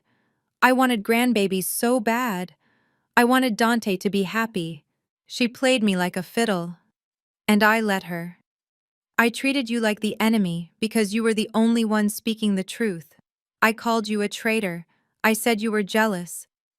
Oh God, Simone, can you ever forgive me?" I looked at the ceiling, counting the tiles. Forgiveness is a heavy word. It implies that the slate is wiped clean. But I could not wipe the memory of her screaming at me in my own doorway. I could not forget how easily she believed a stranger over the daughter who had paid her mortgage for 10 years. "Forgiveness takes time, Mama," I said, my voice cool and even. "Trust takes even longer. You broke us. You chose the fantasy over the family. We can move forward, but things cannot go back to how they were. I am not your bank, and I am not your punching bag anymore." She nodded weakly, closing her eyes as a fresh wave of shame washed over her. "I know. I am an old fool. I do not trust myself anymore. I look at people and I do not know if they are lying or telling the truth. I have lost my instinct." She reached for her purse, which sat on the bedside table. Her hands shook violently as she fumbled with the clasp. She pulled out a thick leather-bound folder. It contained the deed to the family home, the access codes to her retirement accounts, and the power of attorney documents she had held onto for decades, refusing to let anyone else manage the estate. She held the folder out to me. Her arm trembled, but her gaze was firm. "Take it," she said. "Take it all. The house, the accounts, the decisions. I am done. I almost lost everything because I was stubborn and blind. You are the only one who saw the wolf when she was wearing sheep's clothing. You are the head of this family now, Simone. Lead us better than I did." I stood up and walked to the bed. I took the folder. It felt heavy in my hands. It was not a gift. It was a surrender. I looked down at my mother, who had finally learned the hardest lesson of her life. I accepted the burden not with joy, but with the grim satisfaction of a soldier taking command of a battlefield. I would save this family. But I would do it my way. The liquidation of the Brooklyn apartment was not a garage sale. It was an autopsy of a lifestyle that never actually existed. I stood in the doorway with a clipboard, watching Dante dismantle his delusions piece by piece. He did not hire movers. I told him that if he wanted to leave, he had to carry the boxes himself. He listed the limited edition sneakers on resale apps. The Air Jordans he had bragged about sold for $400. The designer hoodies fetched a fraction of their retail price. Watching him pack them was painful. He was not just packing clothes. He was packing away the persona Tiffany had constructed for him. The successful businessman, the provider, the father. All of it was going into cardboard boxes labeled donation or sell. When the apartment was empty, echoing with the ghosts of his mistakes, Dante handed the keys to the landlord. He did not look back. He drove his old sedan to Mama Louise's house. He did not go to his old bedroom upstairs, which was preserved like a shrine. He went to the basement. It was damp. It smelled of mildew and mothballs. It was a concrete box with a single small window near the ceiling. "This is it," I told him, standing at the top of the stairs. "You stay here until you are solvent. No rent, but you pay for your own food. And you pay me $500 a month toward the debt." Dante nodded. He did not complain about the smell or the hard cot. He seemed to welcome the discomfort as a form of penance. The next day, he did not put on a suit. He put on steel-toed boots and a high-visibility vest. He had applied for a job at a logistics distribution center in Queens. It was not a desk job. It was grunt work, heavy lifting, 12-hour shifts packing boxes and loading trucks. I visited him 2 weeks later at the end of his shift. He walked out of the warehouse looking different. He was thinner. His hands were covered in small cuts and calluses. He walked with a limp from standing on concrete floors all day. The soft boy who used to complain about the air conditioning being too cold in his office was gone. He saw me waiting in my car and walked over. He did not ask for money. He reached into his pocket and pulled out a white envelope. His hands were rough and stained with grease. "Here," he said, handing it to me. "It is $400. It is all I have left after buying groceries and a bus pass." I took the envelope. See. It was light. A drop in the ocean compared to what he owed. "I did the math, Simone," he said, leaning against the car door. "I make $18 an hour. That dinner Tiffany ordered at the steakhouse, the one with the Wagyu beef and the vintage wine, that cost $600. I have to lift boxes for 33 hours just to pay for that one meal. 33 hours of my life for something she ate in 30 minutes. He looked at his hands, shaking his head. "I never understood. I just swiped the card. I never thought about the sweat that goes into the dollar. I thought money was just magic." I looked at my brother. He was exhausted. He was broke. He was living in a basement. But for the first time in his life, he was a man.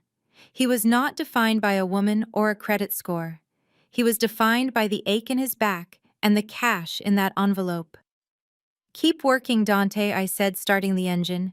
"You have a long way to go, but at least you are finally walking in the right direction." The elevator ride to the 42nd floor felt different this time. 3 weeks ago, I had descended these floors in a cloud of shame, flanked by security guards like a criminal. Today, the ascent felt like a launch sequence. I held my keycard against the sensor. It did not blink red. It chirped a cheerful green. Access granted. I walked through the glass doors of City Trust, and the silence that greeted me was not one of judgment, but of reverence. The whispers had stopped. The side eyes were replaced by nods of respect. They knew. Everyone knew. The news of Tiffany's arrest and the massive fraud scheme had not just hit the tabloids, it had circulated through the industry grapevines. I was not the villain anymore. I was the survivor who took down a crime ring from her living room. Janice from HR was waiting for me. She did not sit behind her desk this time.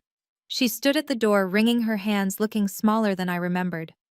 "Simone," she began, her voice tight, "we owe you an apology. We reacted to the noise of social media instead of waiting for the facts. The suspension is lifted immediately with full back pay." I nodded, accepting the apology without warmth. It was a corporate apology calculated to avoid a lawsuit, but I did not care. I had bigger things on my mind. Janice gestured to the conference room. "Mr. Sterling wants to see you." Mr. Sterling was the senior managing partner. He rarely spoke to anyone below the C-suite. I walked into the boardroom. He was standing by the window looking out at the Hudson River. "Simone," he said, turning around, "I read the police report, and I read the internal audit you did on your brother's finances. It was ruthless and brilliant." He tapped a file on the table. "You found discrepancies that the bank's fraud algorithms missed. You traced shell companies through layers of obfuscation that would have confused the FBI. You treated your own life like a crime scene and you solved it." "I simply did my job, sir," I replied. "No," Sterling said, shaking his head. "You did more than that. We have a problem at this firm, Simone. We are good at numbers, but we are bad at people. We miss the behavioral red flags. We need someone who understands that fraud is not just about math. It is about psychology. It is about manipulation." He slid a contract across the polished mahogany table. "We are creating a new position, Global Director of Risk Control. You will not just be auditing spreadsheets anymore. You will be auditing our biggest clients. You will be training our teams to spot the liars before they steal a cent." I looked at the salary figure. It was double what I was making. It included stock options and a corner office on the 55th floor. It was the kind of promotion that usually took 20 years to earn. I picked up the pen. The nightmare with Tiffany had stripped me of my savings and my trust, but it had given me something invaluable. It had sharpened my instincts into a razor blade. I signed my name. Later that afternoon, I checked my phone. The notification came from TikTok.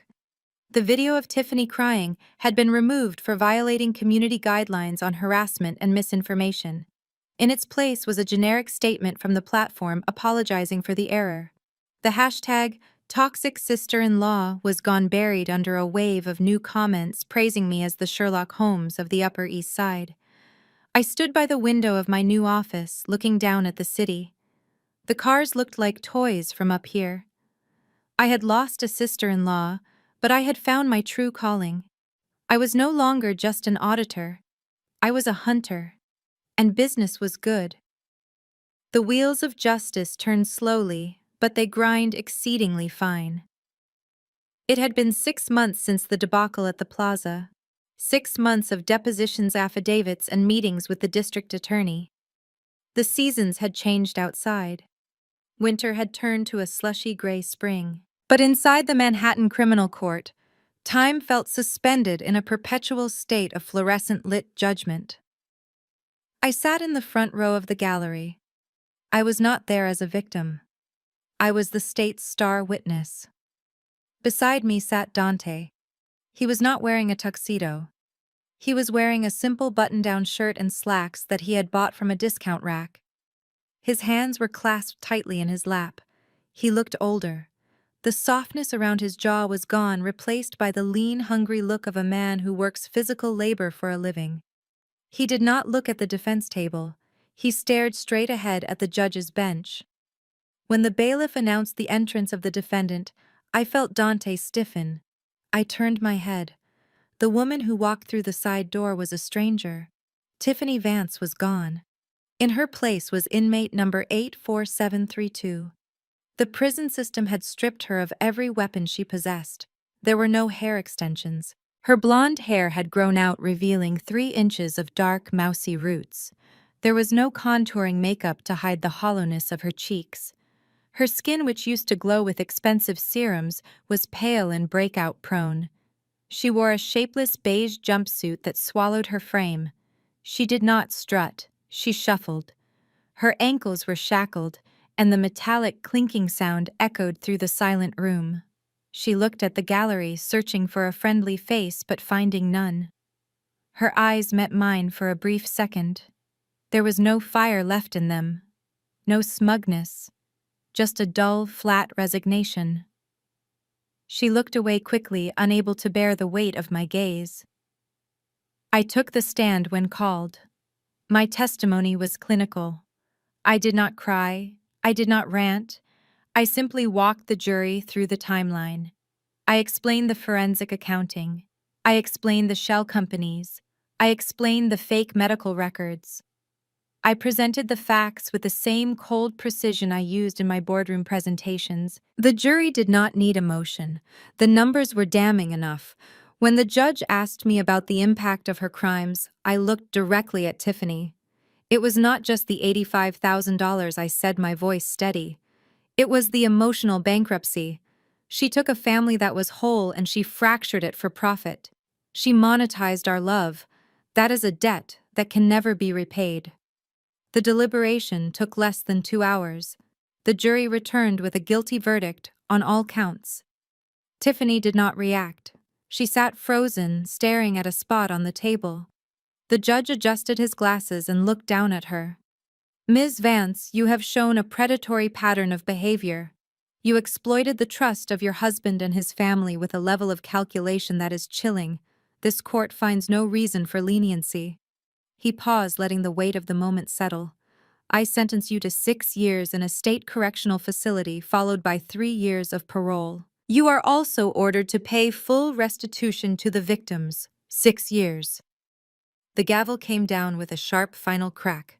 It sounded like a gunshot ending a long, painful war. Tiffany flinched. Her shoulders slumped as if the invisible strings holding her up had been cut. She did not scream. She did not beg. She simply held out her wrists for the bailiff to handcuff her. As they led her away, she turned her head one last time, looking for Dante. She opened her mouth to speak, perhaps to say his name, perhaps to apologize. But Dante stood up and turned his back on her, walking toward the exit without a backward glance. The door to the holding cell clicked shut, and just like that, the golden girl of the Upper East Side was gone, erased by the system she thought she could outsmart. The ink was barely dry on the deed when I walked into the foyer of the brownstone in Cobble Hill. It was a far cry from the glass and steel penthouse in Manhattan. That place had been a fortress, a cold tower where I looked down on the world. This place felt different. It had creaky floorboards and warm brick walls. It had a garden in the back, where the only thing growing was actual grass, not lies. It was grounded. And for the first time in a year, I felt grounded too. I was unpacking the last box of books when the doorbell rang. I did not flinch. I did not dread who was on the other side. I knew exactly who it was because I had invited him. Marcus stood on the stoop holding a bottle of aged bourbon and a housewarming plant that looked surprisingly resilient. He was not wearing his usual trench coat.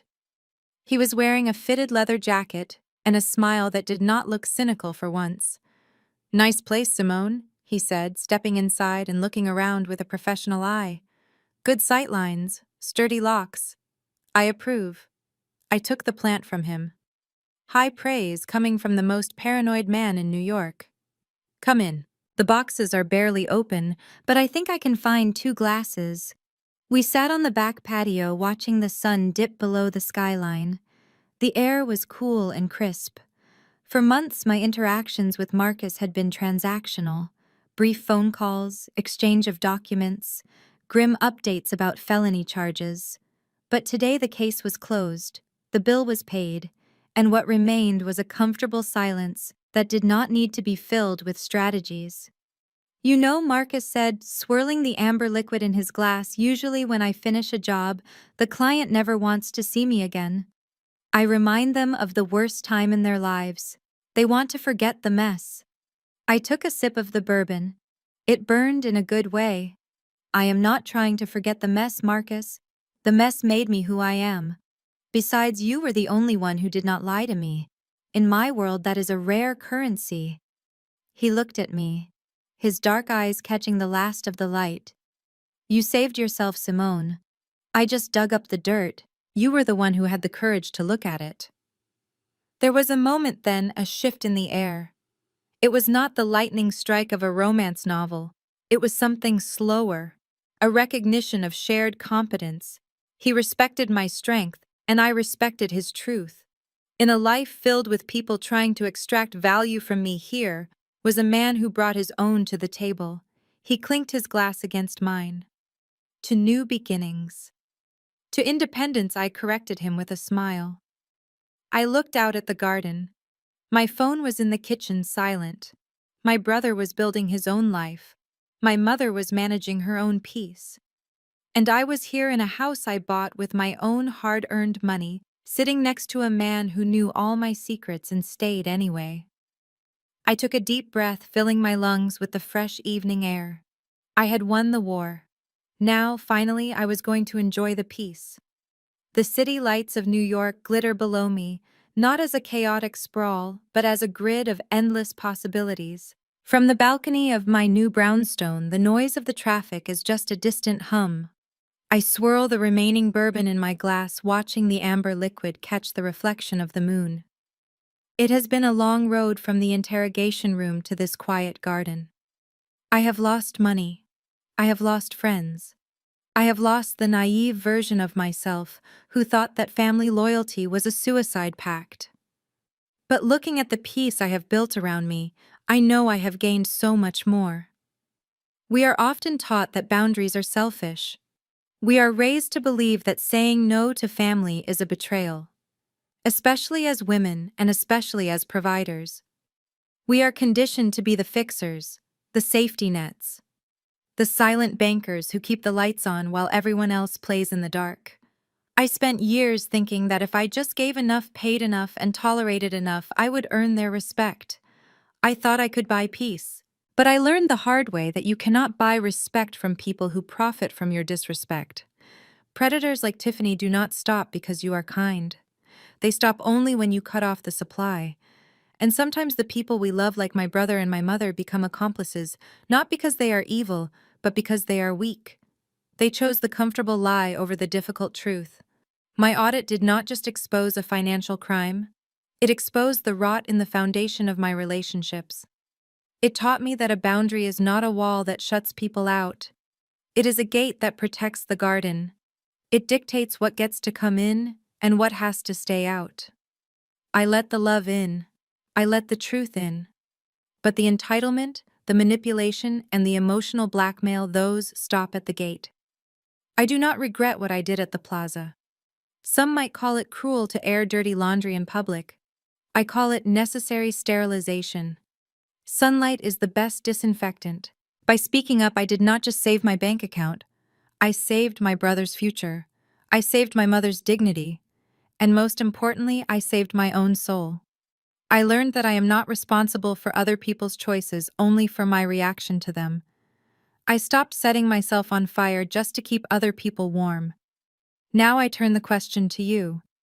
We all have a Tiffany in our lives. Maybe they are not faking a pregnancy or stealing $85,000. Maybe they are just borrowing money they never pay back. Maybe they are guilt-tripping you into silence. Maybe they are draining your energy instead of your wallet. I want you to look at your life and ask yourself the hard questions. Who are you enabling? Where are your boundaries?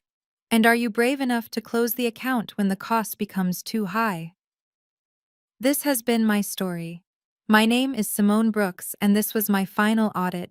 If you saw yourself in my struggle, or if you have overcome your own toxic family dynamics, I want to hear about it. Share your story in the comments below. Let us build a community that values truth over silence. Do not forget to like and subscribe for more stories of justice and redemption. Until next time, protect your peace and check your bank statements. The music rises and fades to black. The most profound lesson from this saga is that blind loyalty is a recipe for bankruptcy, both financial and emotional. We often confuse support with enabling, believing that loving our family means shielding them from the consequences of their poor decisions. Simone's journey proves that setting boundaries is not an act of cruelty, but an act of survival. By refusing to be the silent financier of her brother's delusions, she didn't just save her bank account. She forced her brother to finally grow up. The story of Tiffany teaches us that predators thrive in the shadows of polite silence. If we are afraid to ask hard questions or demand transparency because we fear creating conflict, we invite exploitation. Trust your instincts when the math does not add up, because a red flag is a warning, not a challenge to be overcome with more money. If you have ever had to make the difficult choice between saving a family member and saving yourself, I want to hear your story in the comments. Don't forget to like and subscribe for more narratives about justice, resilience, and the power of the truth.